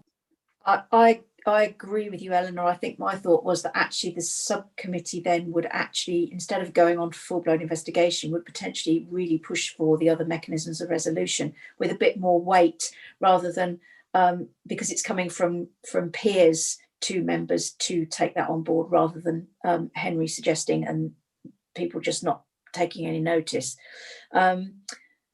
Susie, you want to make another comment? Yes, just very quickly, from what Alison was saying, and it was a very valid point that these meetings of this subcommittee couldn't be held in public, that immediately wipes out the openness and transparency aspect of it. The idea that Henry won't have to assess all of these complaints before they come to the new committee panel or whatever, he'll still have to do that, to look at them, or his department will have to look at them to decide whether there is potentially a breach of the code or not before he writes a report and gives it to this committee. So the level of bureaucracy is increasing all the time. But the question I really wanted to ask actually was whether the LGA has any advice on whether this is a good way forward, or, you know, any proposals at all that were made in the recent review. Thank you. To my knowledge, we haven't had LGA advice about any of this directly. It's possible to have an LGA review of our entire standards process if we wish to do that, but that's obviously a bigger issue. I know I'm outside of the committee, but I can quote from the Model Code of Conduct, which says here, the LGA can also offer support training and it says here about mediation being encouraged as part, here we go, sorry about that. The LGA encourages the use of support training and mediation prior to action being taken using the code. So from my reading of that, and I welcome anyone, I was going to make this point earlier on, so I'm sorry to come back in. It just seems to tally with the new Model Code of Conduct, and I welcome members to look at that more. I think Henry might say that actually he already does that in part of the process anyway. It's just that this would write this process down perhaps more clearly for people to see outside how it's working, and that the subcommittee would get to recommend mediation to peers effectively as a way of solving the problem. I'm not sure how the easiest way of proceeding on a vote on this, Henry. I think we could have a straightforward vote about whether we want to proceed with this idea or not at all. And then if we agree that we do want to proceed with it, exactly what we want Henry to go ahead with, that may be the more straightforward way of doing that vote. Do you agree, Henry? Yeah, I think that makes sense, Chair. I don't feel like there's a consensus yet as to what it might look like. So I think that's sensible. No. We've got a lot of unknowns, and it is really complicated as well to understand the differences between these processes because they're quite nuanced. So if we have a vote, first of all, about whether we think we should drop, basically whether you think we should proceed to look at a standards assessment subcommittee. So if you put your yellow hands up for a vote for yes for that.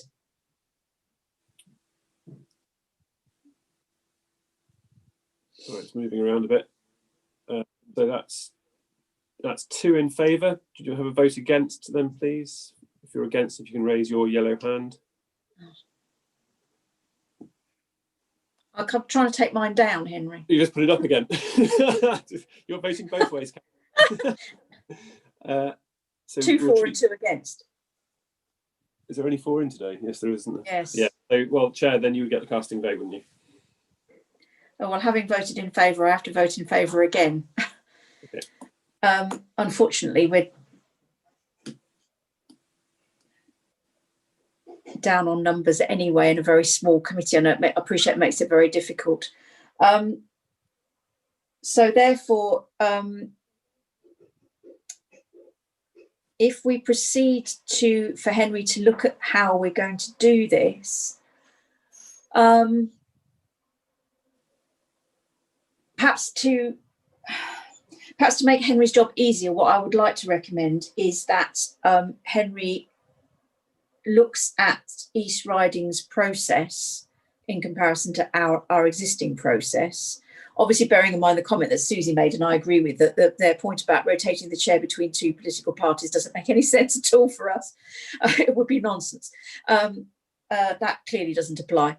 But to look at that comparison of what introducing something similar to the East Riding process would do for the next meeting, we can then look at what that would look like for us and what the implications are. We may then, of course, as a committee decide that we don't want to accept that and we don't want to proceed and we don't make any changes. But I think we need to focus Henry's work on one. So, Chair, can I just start? So I think with the committee having established that they want to look at it, I think there's probably a bit more. It is a bit clearer in the sense of how that might move forward. And forgive me if I've got this wrong, but I got the impression that members are probably comfortable with the monitoring officer taking the ultimate decision at stage 1, with our continued process going into stage 2 as is. What you're effectively looking at is, and I only raise this because this is not what East Ridings does. What you're effectively looking at is the assessment subcommittee, which acts between the initial filter as to, does the bare criteria to meet a complaint, and actually the monitoring officer moving anything forward. So you're looking at the prospect of a subcommittee to do that sort of second sift on initial assessment criteria, to then determine whether a complaint goes forward for effectively no further action, alternative action, or for investigation by the monitoring officer to then consider breach. So yes. I get the impression the committee is probably more inclined towards that approach than it is advocating an East Riding, which takes out stage 1 from the monitoring officer and simply has one stage, which ultimately ends up in a standards hearing. So if the committee were happy with that, I'm very happy to bring a report back to April, sort of with more detail about what that might look like in the process. And part of the reason for suggesting this is I'm just very conscious of the time and the run into May. And actually, it would be sensible to have something more concrete than a further assessment. If members, if you as a committee are all agreed, there's that being a good approach. Yeah, that's fine. Looking at the East Riding thing, though, they do still ensure before it comes to the assessment subcommittee that it meets the basic criteria. So Yeah. the absolute basics of is the person you're complaining about actually a councillor? Yes. That basic sift is still done by the monitoring officer beforehand, just to take out the completely irrelevant ones. Yeah. And so, if I may, I think So I take on board the idea of trying to relieve some of the work from monitoring, but I think honestly, and the reason I put it in this report again is because necessarily I will be writing reports, or there will be reports being written to bring to the subcommittee for consideration that previously hasn't been the case. I still have to do that work. So I think, honestly, I cannot see that it be anything other than an increased workload. But frankly, that isn't the issue. The important thing is that the council gets the procedure right that it wants to have. So whatever the consequences for that may be, but I have to flag it, and I've got no doubt we'll come onto it in the next item. There's clearly been a hiatus in the last few weeks, month and a bit, about progressing complaints, and there's no doubt my workload has changed and has increased. And as the monitoring officer, I have to flag that there is a need for some support.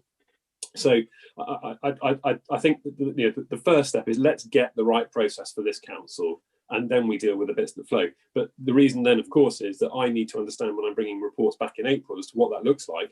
It will be detailing, here's an initial criteria that any complaint has to meet, to then go on to the assessment subcommittee for the initial criteria assessment, to then progress whether it's no further action, other action, or onwards investigation towards breach decision by the monitoring officer at stage 1. Yeah. Yes. And, I think that's is around the sort of confidentiality aspects, the subcommittee being private, anonymised, all those bits and pieces, because it will help flesh it out. Because I've got no doubt that no matter what I present, there will be queries and questions and some finessing that's going to be required. And let's get that right in April, rather than having to sort of start again in April and on a short timeline. Lovely. So if the committee's agreed, I'm happy to take that forward and bring something back in April along those lines. I'm certainly happy with that. I think that makes absolute sense. We don't need to vote again now, do we? Because we've just decided we're going to go ahead with. I think that's fine. If unless there's any clear dissent, then I would happy just to action that and bring the report back. Thank you for clarifying that, Henry. So on point 4, obviously we're aware that there may well be an increased workload on this, but we don't need to make any comment on this point 4. I'll wrap that up into the report back to it. Yeah. Your recommendation 5, obviously that's now redundant because we've rolled that one up into the recommendations we already did for 1 and 2. So 5 has gone. 6. This is the issue about training. So we need to decide if we're going to confirm that when a training requirement is imposed as a sanction, that the training requirement to be specified, and the committee will monitor compliance with sanctions through the complaint updates presented to the committee. This obviously arose as an issue after our last standards hearing, where we recommended training, and we then ran into the issue of not quite understanding, although that was listed as a sanction, and seemed a very good idea and it seems a good idea to have training, obviously as part of the process, that they raised a question about, if training isn't readily available, who has a responsibility to pay for it? And I think I've also realised that perhaps we should also consider, if training is a sanction, an actual sanction that we're saying somebody must do, then there has to be an obligation somewhere to get the training, and who's paying for it. Or training is advisory, and therefore it's not exactly a sanction, but it's advised, because we can't actually force somebody to do it. I think I've started thinking about the sanctions in terms of the things that the council can control, like removing access to emails or whatever other extreme sanctions we can have. Training is more nebulous and actually raises a problem, and we spent quite a lot of time discussing who's providing the training, where is it available. If it's free and available easily, then there's no problem, but that may not always be the case, and we appreciate this is rare, may not happen very often. But it's something that we realised we needed to discuss. Henry, do you have comments from your point of view on training as a sanction? Yeah, so there are two bits to it. One, you're right, it was the last hearing that led to the issue. The background is that we ended up in the High Court on this very issue of ensuring that training was recognised as a lawful sanction, which the High Court did. And I think I kind of liken it a bit to like speed awareness courses. I was trying to think of analogies for it, really. That if you're pulled over for speeding in your work capacity or as a councillor, would you expect the council or public purse to pay for speed awareness training, for example?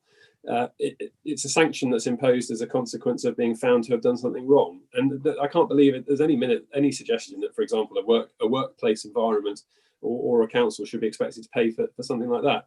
Well, to me, it's a similar analogy for the training.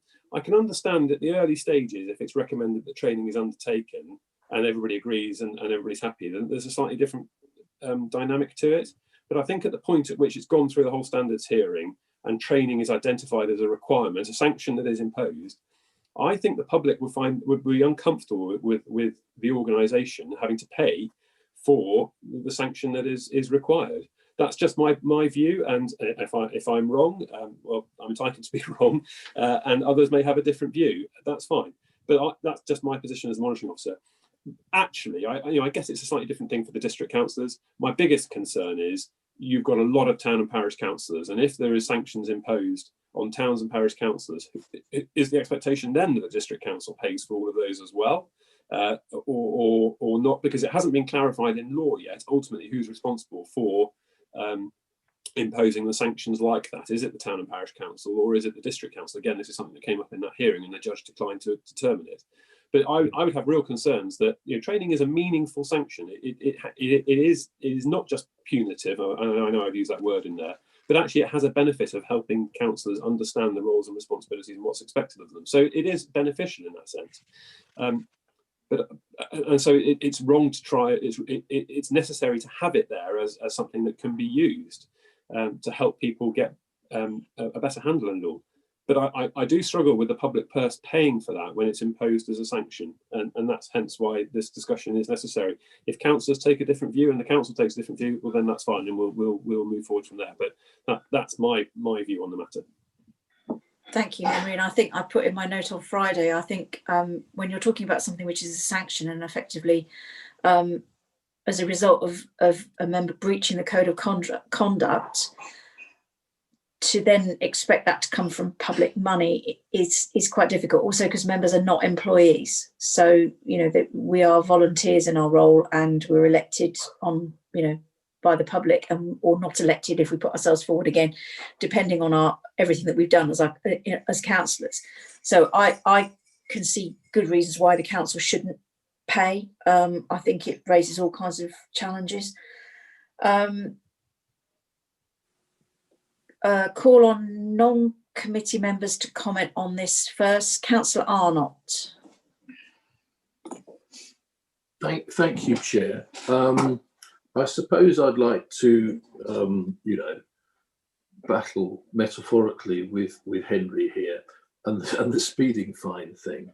And I take the point you just made about members aren't employees. But let's say, for sake of argument, this did concern an employee and they'd made a mistake, and they were going through a disciplinary procedure within the council, and they required to have training. That training would be paid for. It's as simple as that. It would probably be a hell of a lot more expensive than the kind of training that an errant member would be required to take. And it depends what we're trying to achieve at this council through standards. Is standards a punishment committee? Is it a punitive committee? Is it a sanction committee? Or is what you're actually trying to do is to improve the standard of conduct and the engagement between members and between officers and members and members and officers? Now, I can tell you that it may not be apparent to all members of this committee that a lot of members are completely skint. So for the last, I think certainly since lockdown began, you'll find that members are doing the most astonishing hours, and that's fantastic. There is more democratic engagement with this council now than there has ever been. That is fantastic. But probably your hourly allowance for that, let's call it a wage for a minute, is about 23p. It's hopeless. I know personally of 6 councillors who struggle to pay their bills, who live in, social rent and whatever, are in real trouble, real financial trouble.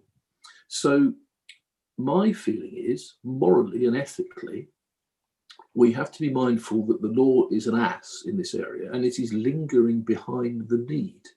The need is for a modern thinking council to accept that if a member makes a mistake and they need retraining, then this council certainly can afford to pay for that. There is no doubt about it. And if there's to be public criticism of that, then what we do as a council is we go out and defend that position and we explain what members do. It's a completely imbalanced council. If members are offered no protection and are exposed to constant accusation, and officers are covered by every possible thing, you know, by their union, by their HR department, by, oh dear, you need retraining. It's a total imbalance because both sets of people are making sometimes an equal contribution to the work of the council. It's mainly members, but sometimes it's mainly officers, I should say. Sometimes officers members are out there too. So I think, Chair, with respect, I think I'd err the other way from you on this one. I'd say suck it and see. I'd try and do something progressive. That would be my advice, but thank you for listening. Thank you. I think that's raised a very important question about what is the role of the hearing subcommittee and the end of the process. Is if the role is punishment for a breach of the code of conduct, that's quite different to it being something that actually also gives the member an opportunity to improve themselves, and that's paid for by and supported by the council. I don't know, can I ask Henry, do you have a view on that? Because it's not something I've discussed with anybody. I don't have a genuine understanding of exactly what the view in the wider realm is of the role of the standards procedure and the code of conduct. Yeah, well, it is to determine ultimately whether councillors have breached the code of conduct or not. It has the ability to impose sanctions as a consequence, and I think the term sanctions is fairly indicative of what it does, isn't it? I mean, I would point out, you know, I'm not going to die in a ditch about it. Members will decide as they want. It's just my view on the situation, but I think, you know, the examples Councillor Arnott uses is quite bespoke to East Devon, I think. But actually, as in within East Devon District Council, but you've got to bear in mind that this is a wider playing field than that. You've got towns and parishes and how they their interactions, and actually the vast majority of complaints generally come from towns and parishes, not East Devon or East Devon and its officers and members. So I think to limit it to that, or seek to limit it to that scenario, I think is slightly unfair, because it is a much bigger picture, and the council needs to understand the consequences of saying yes, we'll pay for training. And if the decision is yes, it should be paying for training, is that limited to East Devon members, or is it for all members of towns and parishes and the district council within East Devon? Because that could, and I mean, admittedly it isn't at the moment, but it could be quite a significant financial burden. Just going back to the role of the standards, bear in mind that there is the ability for other action right at the beginning, where arguably you could say there's a training need that's been identified. Is everybody happy that this gets dealt with through training? I can understand why that might be paid for. There are two other opportunities for informal resolution. Arguably they could be options. I think if it's gone all the way through the various stages, and effectively you end up at a final position through the standards hearing where it's imposed as a sanction there, I struggle to say that's justified. I think earlier on I could understand it a bit more, but at the final stages where you've gone all the way through, I'm not so sure, and it worries me about the wider picture piece here, in terms of the potential the impact on the coffers if suddenly it's opened up to be paying for training for all towns and parish members who fall foul. Yes, and I think I understand that, Henry, and I think I also struggle with the fact that at a hearing we are looking at sanctions. It is a sanction. Therefore, it is, in other words, a punishment for something that's got to the very end of that process without any other resolution. I'm still slightly concerned about sanctioning training that you then can't actually force somebody to do, or, you know, even as we at the current moment don't pay for. It's not an action the council can actually definitely take.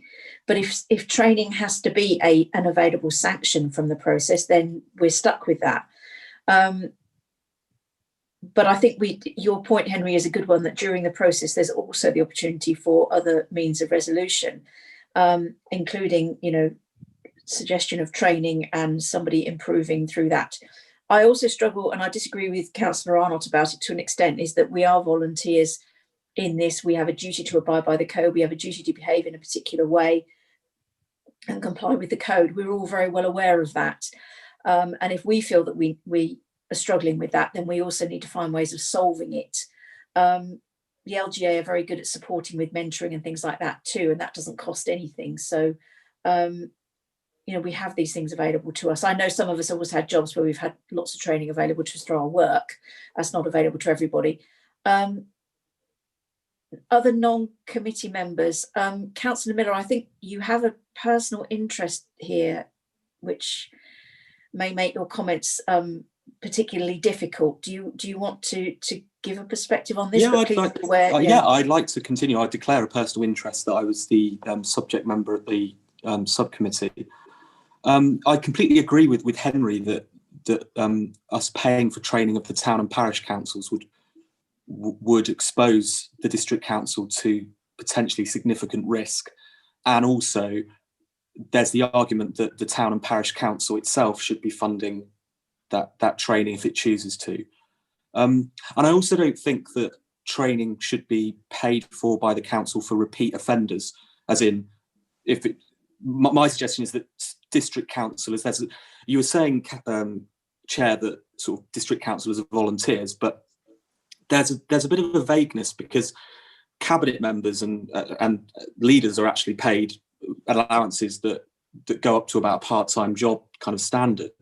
And we know that councillors from all sides, they really do make significant financial sacrifices to serve their communities and try their best.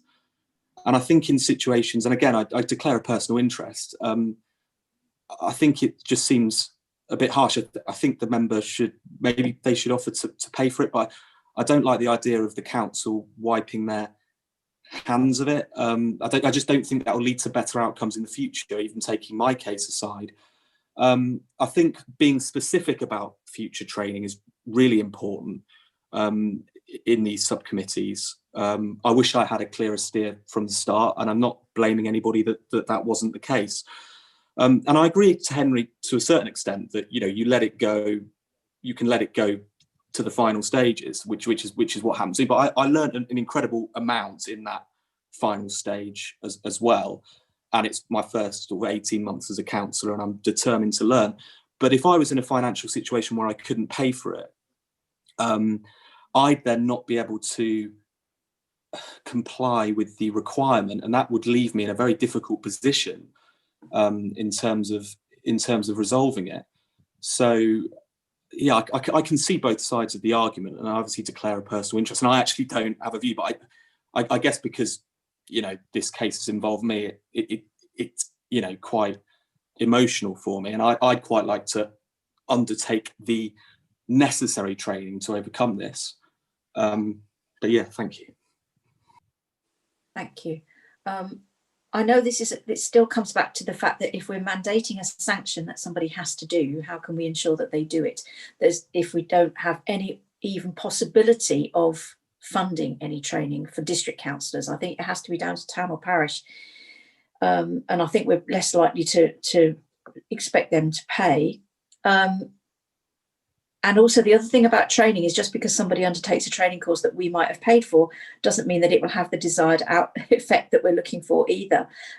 You know, sometimes, you know, an issue is not resolved by training, even though with the best will in the world, somebody's done the training. That again is a concern I would have.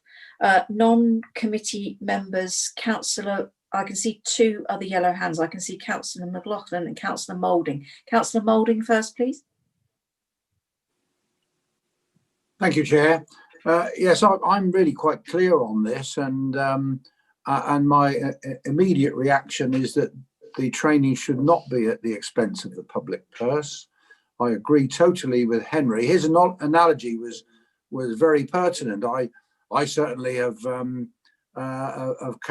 been responsible for a motoring offence, and I had to undertake training, and of course I had to pay for it. I paid for it because something happened which was undoubtedly my fault, and I accepted that I would have to pay for training. So therefore I believe that a member who is being sanctioned through training whether it be a district councillor or a town or parish councillor, that training should be paid for by themselves. So I'm very clear on it. Thank you. Thank you, Councillor Moulding. Councillor McLaughlin, do you have a comment? Yes, thank you, Chair. I do actually. I disagree with Councillor Moulding and totally agree with Councillor Arnott. There are councillors that would never be able to afford to pay for training. The fact that they've been asked to undergo training and using their time to do that, I just feel would be punishment enough. So, you know, we're improving councillors' knowledge and hopefully behaviour to better the communities we serve. So therefore, I really and truly believe that councillors should not have to pay for their training for an indiscretion. And also interested to know, Henry has said about how much it may cost. Very interested to know if we did look back, have a look and see over the last year or even 2 years, if that could be done, how much it would have cost us to train the people that we've asked to go for further training. Thank you, Chair. That's what I would like to know, how much it would have cost. Thank you. Thank you, Kathy. Yeah, that may be a point that Henry has an idea how many councillors have been sanctioned with training suggestion. I am coming to think that if one of our sanctions is training, with us requiring somebody to do training, unless we can identify training that is free of charge, then we are effectively imposing a financial penalty on that councillor. And I don't know whether we have the authority to actually do that. So this is more of a difficult issue than I first thought it was. I can see training being advisable, and if training is free, that's great. But mandating training that somebody has to pay for is a financial penalty. I think we've gone through the non-committee members. So looking at committee members with their hands up now, I can see Eleanor, Dean and Susie. Susie, do you want to go first? Yes, thank you, Chair. I think once it's gone through the entire hearing process, that's a massively, I don't know actually how much it costs, but I assume it's a massively expensive process. I think at that stage for us, I entirely agree with Henry, that for us as a council to pay for training isn't appropriate. What I would be interested to know was who actually decides what training is to be done, who checks that the training has been done. Is it something that could be paid for? So say if it was in the realms of say £250 for the training, could that be done as £50 a month off a councillor's allowance for 5 months in order to facilitate that they actually paid, but to help them so that we're sort of finding a middle ground, if you like. We have to remember that we had a massive training course at just after the May 2019 elections, which was very, very badly taken up, probably the worst I think I've ever seen. So that has to be borne in mind as well, that if the opportunities were there for how to behave as a councillor, how to be, but you're a completely different person as a councillor, your role is so completely different. And if those opportunities weren't taken up, I don't think it's for the council to have to pay later. I'm not talking specifically about the case in hand, because hearing sessions are incredibly rare. I mean, they used to be incredibly rare. They're coming up a bit thick and fast at the moment, but years went by when there weren't any hearings at all. So it's a very unusual thing to happen. Given the sanctions available to us as a standards committee or as a council, there are so few that if we start paying for somebody's training, I think it's just the wrong approach completely. Thank you. Thank you. Councillor Barrow. Thank you, Chair. Could I ask Henry a question of is the code of conduct for town and parish councillors East Devon's code of conduct, or do the towns and parishes adopt our code because they don't want to write it themselves? It's a mix. So yes, they have the option of adopting East Devon's. Some did. They're now most of them are probably out of kilter with where ours is now. So there's a real mismatch across the district. There are a few that have adopted their own. So then the majority, I think, have adopted ours, but as I say, they're sequentially probably out of order now. So, thank you. So then why would an obligation for East Devon Council to pay for town and parish councillors who breach the code of conduct when they're actually of a breach of their own town and parish codes, not East Devon's? Why would, I can't understand why we would then have an obligation, because they're not breaching our code of conduct, they're breaching town and parishes. Yeah, so the answer to that is that we are the principal authority, and it's our standards process that they are obliged to follow, and we're the ones who ultimately make the decision. My view has flipped slightly over the last few years on this. So when the Taylor case went through the High Court, I was of the view that the principal authority couldn't impose sanctions on the town and parish council. So, for example, removing them from committee is one of the sanctions that's available. It's not within the gift of the principal authority to do that. It would have to make recommendations to the town and parish to do that itself. And Hoddesdon got themselves into a real mess over that. But interestingly, the judge declined to determine whose responsibility it was to impose sanctions. I think as far as the committees go, it's pretty clear cut. But I have to say now, if as the principal authority we impose training on a town or parish councillor, I don't think we would have to say that must be dealt with by the town and parish council. I think the judge was effectively alluding to it being still the responsibility of the principal authority. I'll accept it's not clear in law currently. But the risk is there. And to answer Councillor McLaughlin, I'll accept there haven't been that many. We're faced with one imminently. But the risk is it only takes a few to rack up quite an amount of money. And my worry would be that if the intended approach is the more sort of facilitative, I say, mediation, alternative actions, of which training would no doubt form part, we are potentially opening it up. But I accept at the moment, the cost risk is probably relatively small. But of course, what it is doing is setting in motion a chain of events that may well then cause potential cost implications going forward. But yes, I accept that actually the pure cost impact at the moment would be relatively low. And the final, sorry, I've got another question.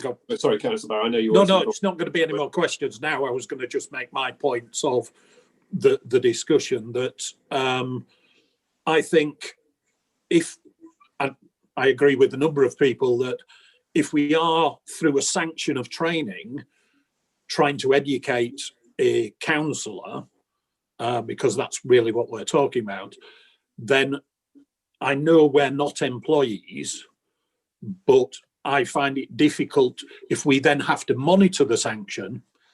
And as an employer in my private life, I would always have to pay for training for an employee if I thought that was important. We as a council, I think personally, we should pay. I think we should only pay for the East Devon District councillors. I don't think we should pay for town and parishes, but I would bow to superior knowledge on the, you're the professional, Henry, and you would, it's if we set this in motion and we can't be specific on paying for training just for our councillors, then it's a difficult one. We don't want to open ourselves up to tens of thousands of pounds of cost for training. But personally, I would say we should be paying for that. And I think it is an educational process. If you want to train councillors for whatever breach they've had, so then personally pay for it. Council should pay for it, not personally. Thank you. Councillor Rylance. Thank you, Chair. I can see that the analogy with the driver awareness course is an attractive one. However, when you're offered the option of driver awareness course, the alternative to paying for your driver awareness course and taking a Saturday afternoon out at West Point, speaking for a friend, is that you get 3 points on your licence and you have to pay a fine as well. So the police has law enforcement and fine capacity, which we do not have. So if we are asking people to pay for their training courses on, using this as an example, then effectively what we're saying is that we're sentencing them to a fine, which is not a sanction that we have at our disposal, as far as I'm aware. Standards. Okay, I think the clue to what we're supposed to be doing is actually in the name. We're trying to bring dignity and honesty to proceedings at council. Councillors are not council employees. We're not covered by an employment contract. What we are covered by is the Nolan Principles. And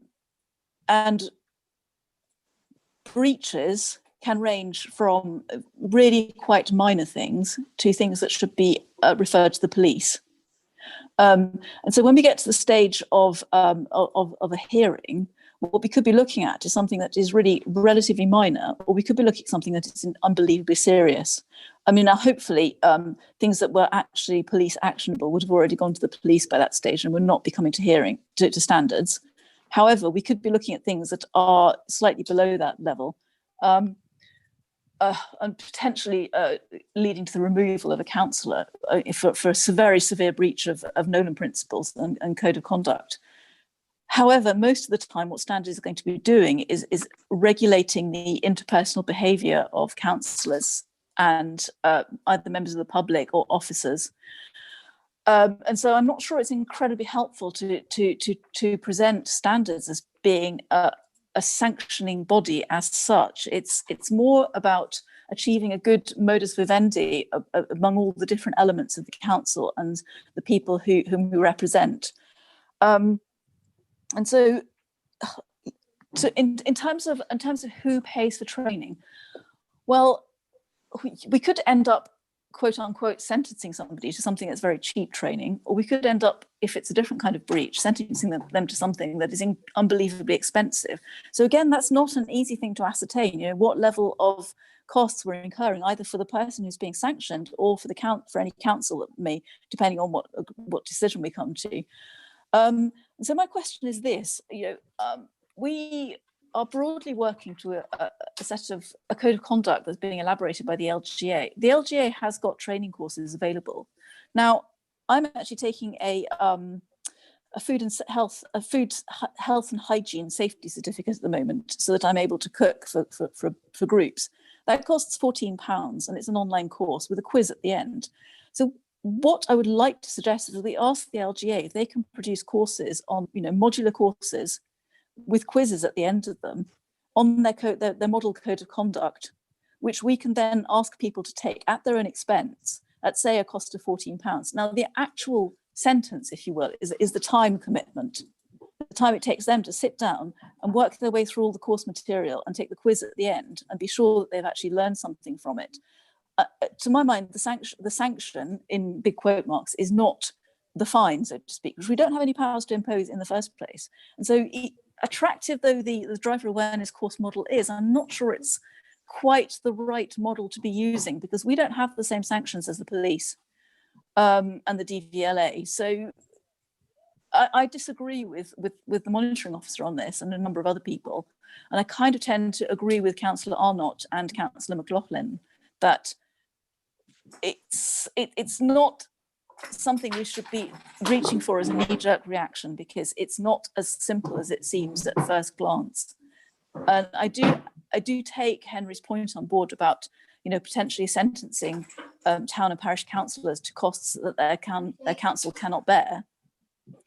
But that's an even more of a reason for asking the LGA for a better training delivery model that actually people can take from home. Can I interrupt there, because I think we've got quite a lot of issues which we're bringing up here. One is the concern that if we are saying that the person must pay for a course, we're effectively fining them, and I don't think that we do necessarily have the right to issue a fine, but that is actually what we would be doing if they're paying. Perhaps we should be seeking a middle ground somewhere in this that says that we have training as a sanction. And that seems to be required of us to have training as a sanction. But therefore, if we're going to give training as a sanction, that the training that we are recommending, we need to know that that training is available free of charge or at such a nominal cost that it's not going to cause anybody any difficulty. And I think that is our challenge, is that we are not going to be paying for training, and you would have to have a, we can vote on that question, but that if we are giving training as a sanction, that training needs to be available from a list of training that's free, or the member themselves might suggest that they have got a course that they know of that is free, and we would agree that that's suitable. We don't want to add a massive amount of work to the process, because obviously organising training for people is a full-time job in companies, and I don't think that's what we want to be doing. The onus has to be on the person who's receiving the sanction as well. But I think we need to be focusing our sanction on something that's available basically free of charge to the member, or at very, very low cost. And then we have the best of both worlds, I think, that we are giving a sanction that is deliverable and available to people without a financial penalty, and also at no financial cost to the council. Henry, do you have a comment to make on that?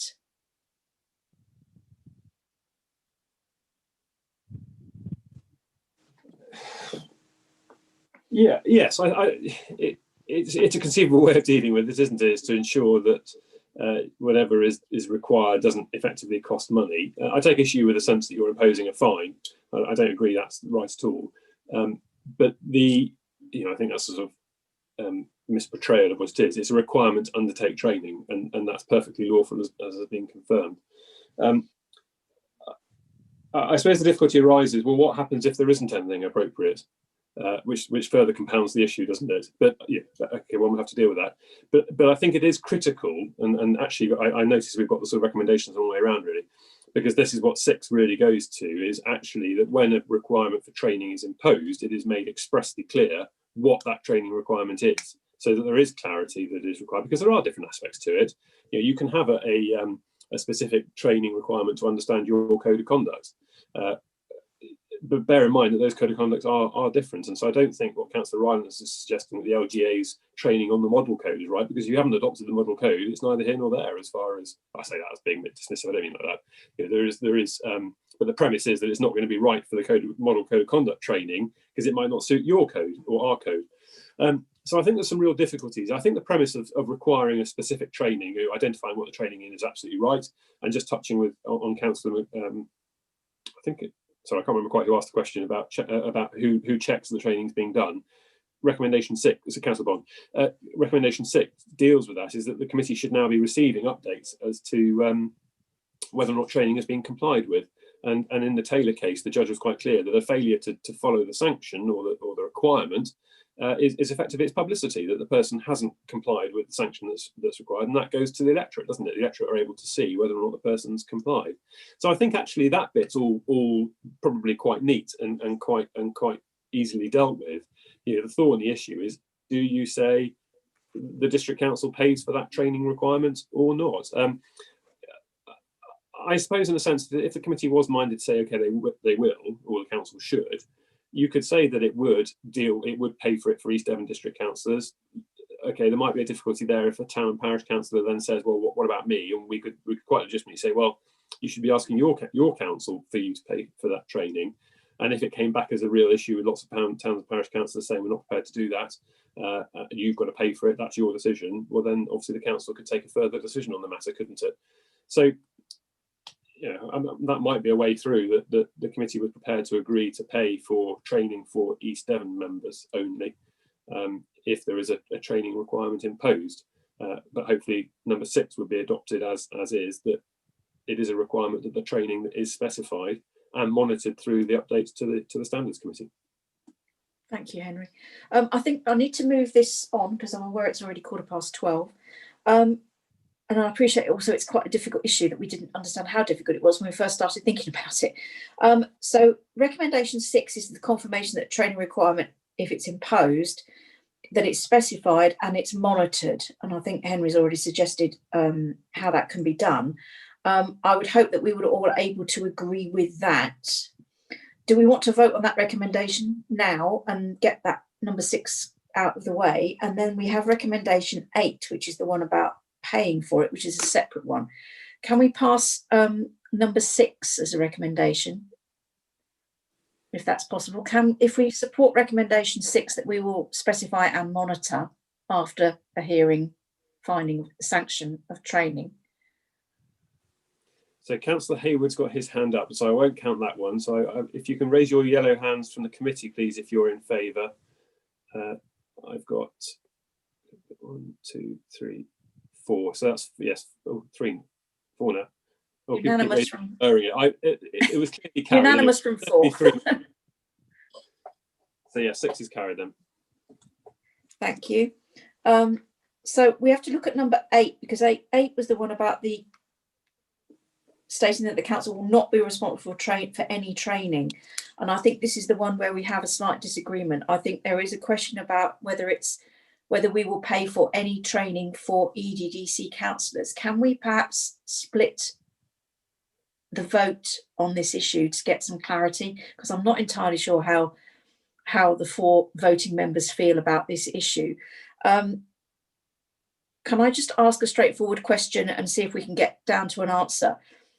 If you think that we should pay for training, if paid training is needed, of course it may not always be, it may be free.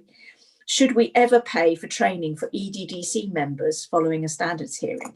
If you think that we should, can you vote yes with your yellow hand now? This is informal, Chair. Can I just check? This is just informal because I just want to know how the 4 members are feeling. Yeah. Can you vote now? So 2 definite yeses. Susie, I assume you're a no. Shaking your head. I'm not sure, because I think from a council point of view that's quite difficult. Is there a middle ground? Sorry, I'm always trying to find the middle ground. Good idea. Well, just that if there was some sort of pot of money that a contribution of £100 or say, I don't know how much the training would be, and that needs advice from Henry, I suppose, but that you know, in the event of financial hardship that has to be proven, that you know the council could put £100 in towards it. Because it's a sanction, it's not as strong as a punishment, it's a sanction against somebody, and to go, well, you can just have some training because you know it just seems too weak. But if there's a pot of money for those in hardship, then I think that might be, if it's possible, a middle way through. This is where I'm finding it very difficult, because I think that in general terms the training should be free because there is training available, and the council has had training that people should have taken part in or can take part in. And it is a sanction, and I think that word is important at that stage. It's a sanction, but I don't think we should be recommending training or sanctioning training that's very, very expensive, because I think that's unreasonable on anybody, and I don't think we would want to be doing that. But I think therefore Susie's point, Henry, I don't know how practical that would be. Is it possible to set a financial limit that the training, that we will sanction training but only to a member cost of under a certain amount? I don't know. I think this idea of limiting the cost impact on a member may come into play. Henry, do you have a thought? Yeah. Could we do that? It's trying to put it into neat parameters. It's just so difficult, isn't it? I mean, let's be honest. I mean, most of the training is probably going to be relatively cheap, isn't it? It's probably going to be at best, 100, 150, £200 maybe. Occasionally, it depends on what it is, but it could be more than that. Because it could be cheaper.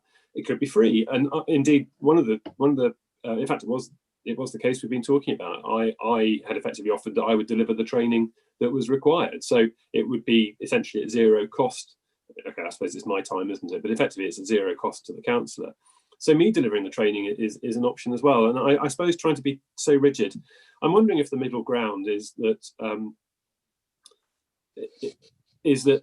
in principle the council won't pay for training, although in exceptional cases, and don't specify what they are, but in exceptional cases, request can be made, and you need to give delegated authority, but delegated authority to the monitoring officer in consultation with the chair of council and anybody else you might be inclined to discuss it with, to determine whether the council paying might be appropriate. Something like as a sort of a way to accept that there may be occasions where it would be appropriate for it to be paid for, but the general premise would be that it won't. So that might be all case training to assess that way. I mean, you could do it. You could do it that. Yes, I like that idea. I think it's allowing the possibility on the rare exception that it's necessary.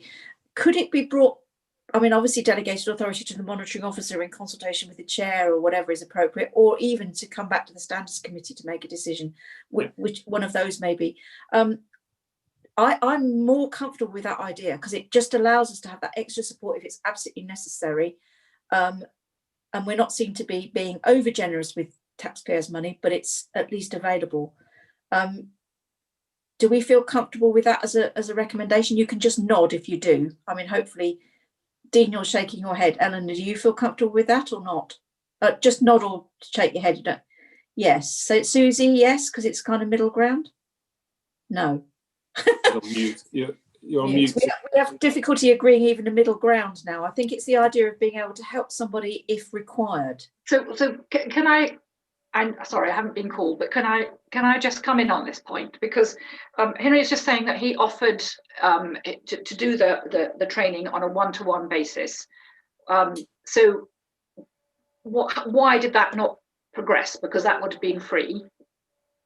So yeah, that's an issue. But also the other issue is I raised slightly earlier.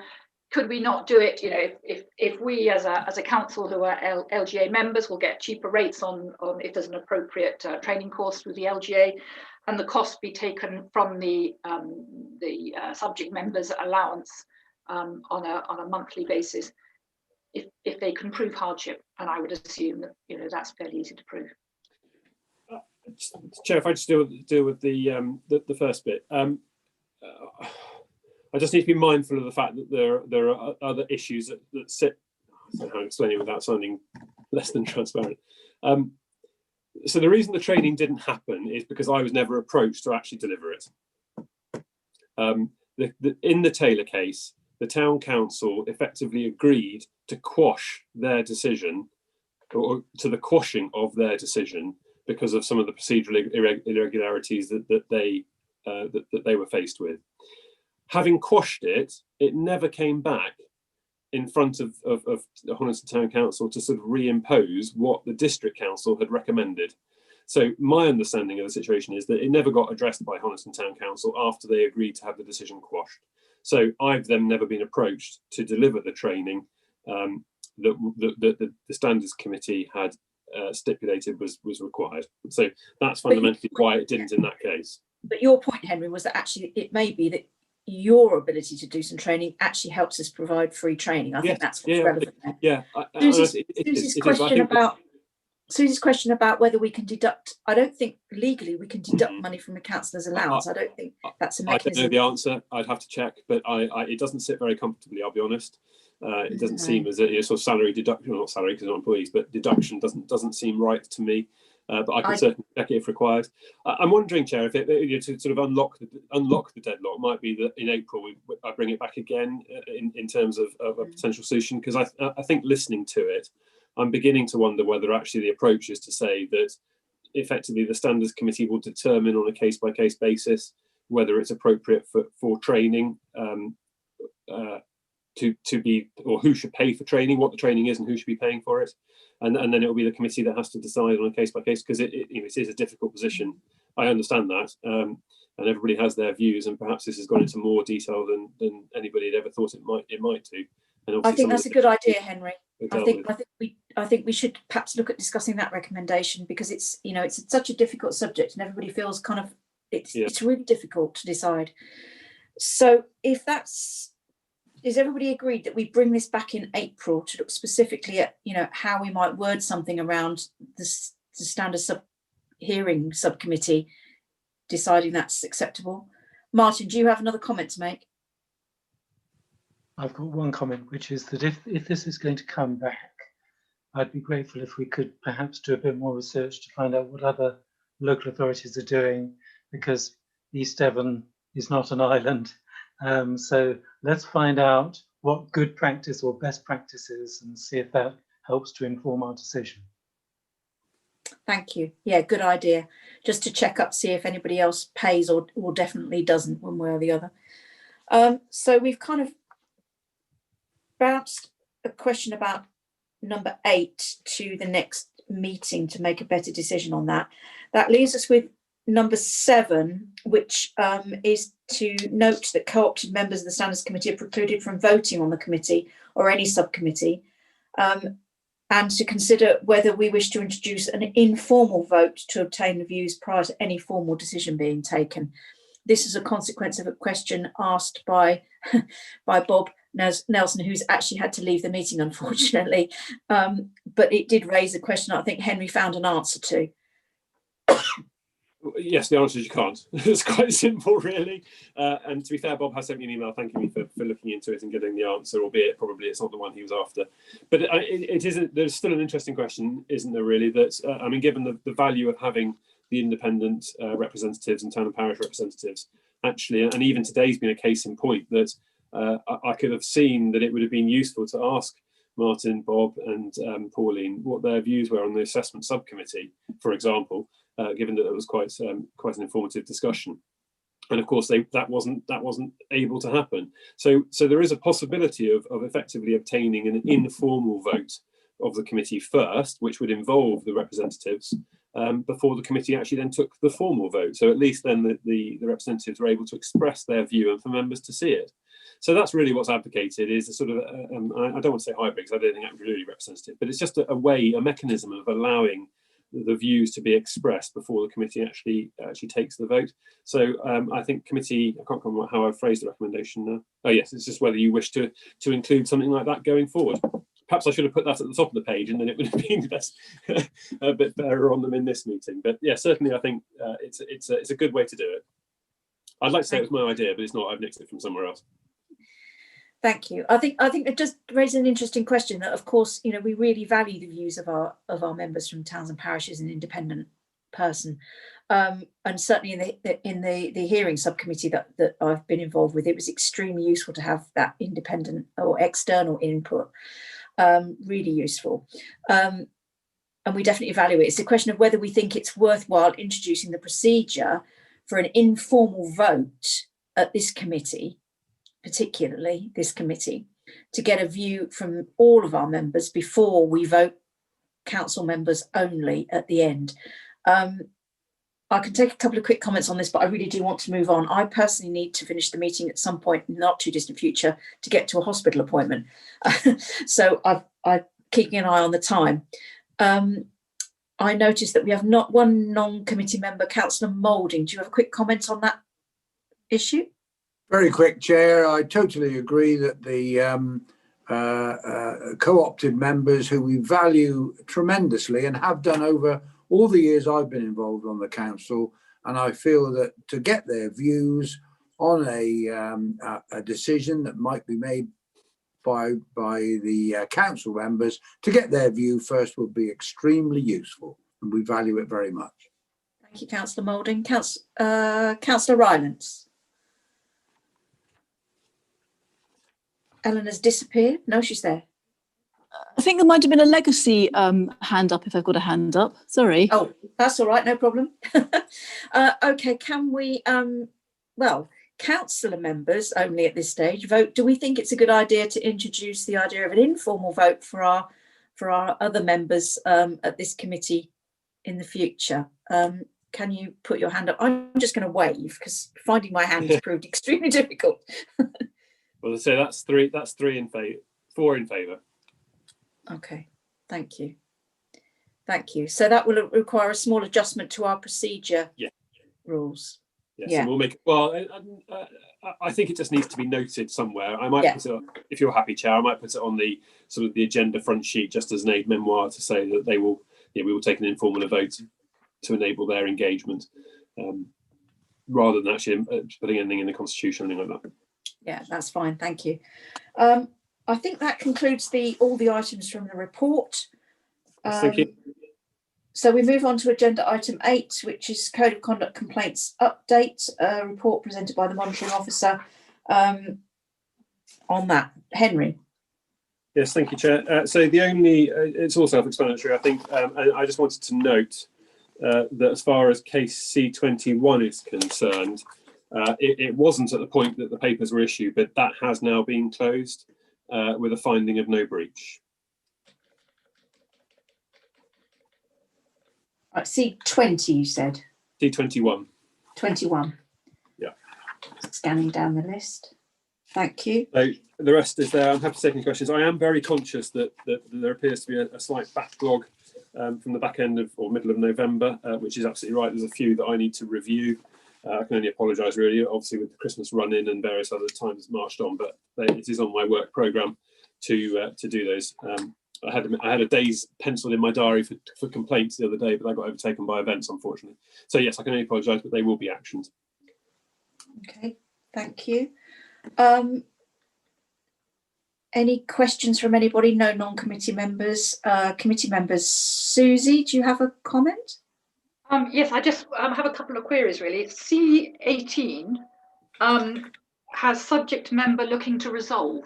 So I'm not quite sure how that works and how that sits within the whole process, that the subject member is trying to resolve something as opposed to Henry trying to resolve it. But yeah, sorry, that's just my language.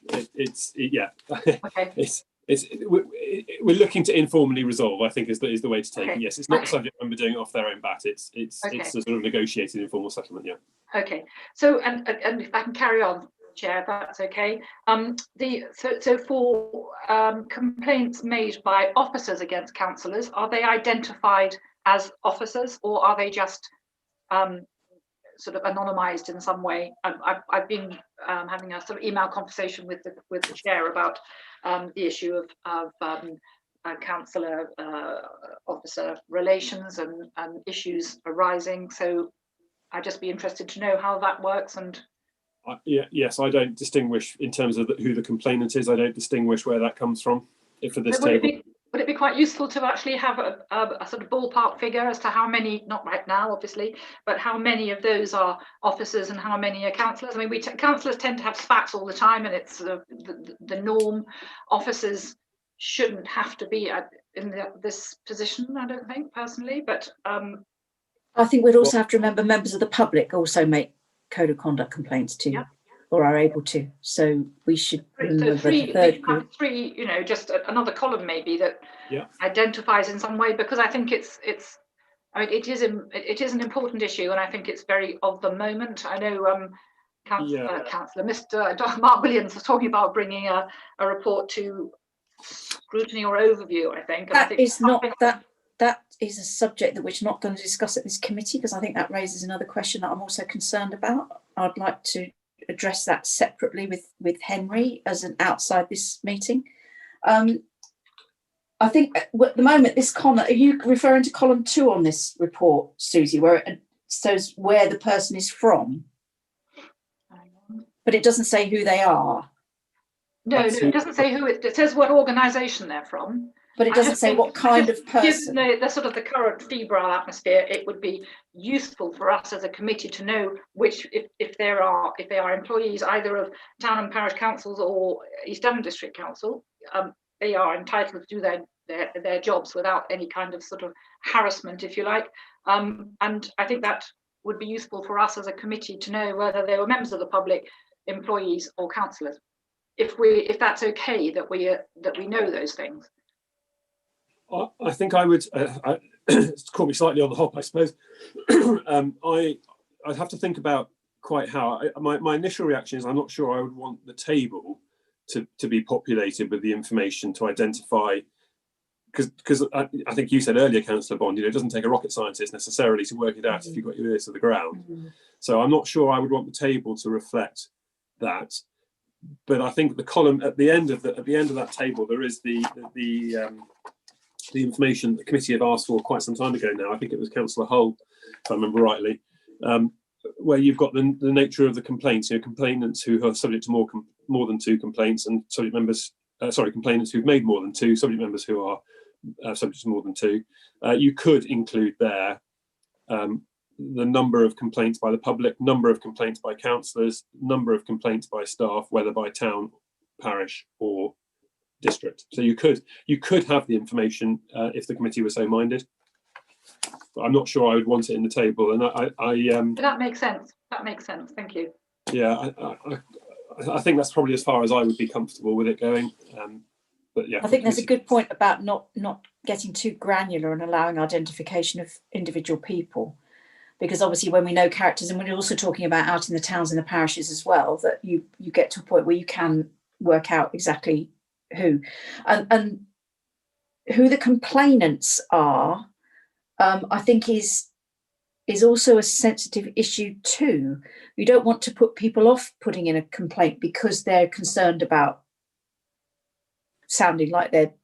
I'm not saying who the complainant is by name. No, but in terms of whether we're able to identify them, I think that's also a concern. Is that, you know, I certainly wouldn't want people to think that, you know, oh, if I'm a member of the public and I put in a complaint, it's going to become quite obvious that I've done it. I don't know. It is a question mark, but I think we can look at making that change. But I think I have to rely on Henry in terms of maintaining people's confidentiality on both sides too. The freedom to bring a complaint if you feel justified to do so from whatever perspective, public employee or member, and also the complainant's right to confidentiality. If Henry's comfortable with doing it on the bottom of the table, that's fine. I think that's as far as I'm comfortable with it, really, and it wouldn't specify any more than there in the list that we've got there now. It references the particular complaints too. I wouldn't advocate that for the same reason that you might as well put it in the table otherwise. I wouldn't advocate listing the complaints that it relates to. It's simply that there were X number by the public, X number by councillors, X number by staff from town or parish, X number by staff from district. Say that's how I would envisage it. That would be absolutely fine. It's just from my perspective, monitoring, if you like, how many complaints are coming from staff, because it used to be incredibly rare. We have to bear in mind, of course, it will. Sorry, Kathy. It will include clerks as well, of course, as staff too. Yeah. Yes, it will. I mean, the only thing to bear in mind is that actually it wouldn't know it from breach. I need to think about that, because one thing I hadn't thought about, actually, now it's just come to my mind, is in my decision letters, it tells the subject members know who the complaint is made by in the vast majority of cases. And of course, the decision letter I'm going to publish would in the normal course of events have that person named.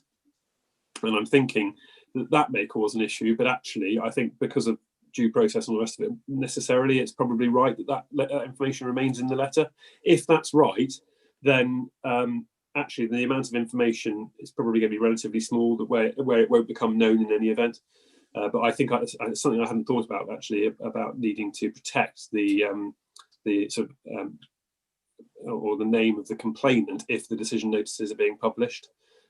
I'll make a note to think about that. But certainly, if members are in agreement, I'll include that information on the next update. Yeah, we definitely don't want to put people off from bringing complaints forward, but for fear of any publicity that they get. There's always two sides to everything about putting information in or not. Councillor Rylance, did you have another comment, or is that a legacy hand? There's another legacy hand. I don't know how it's happening. I do apologise. You've got the hand I can't find. Repeatedly. I don't know. I think, therefore, that concludes all our items of business for today. If you're happy, Henry, that we've covered off everything that we need to do. Yes, thank you. Thank you for that. If the members are all happy, then there's nothing else from me. All right, great. Thank you. That therefore brings our meeting to an end. I'd like to thank everyone, including any members of the public watching online, for taking part. Oh, sorry, Chair, yes. Just the forward plan, if anybody wanted to. I think, from my perspective at least, I've probably got enough to be going on to into April. But if there's anything else members want to raise and discuss, then the forward plan would be the opportunity. I don't think anybody else wants to add to your workload, Henry. I think we've also got enough on the plate for standards. Thank you. So, yes, thank everybody for taking part. I'll just remind all those present the supporting officer will confirm when the meeting is no longer being recorded or going live. And until then, your comments will be live to the public. Thank you very much.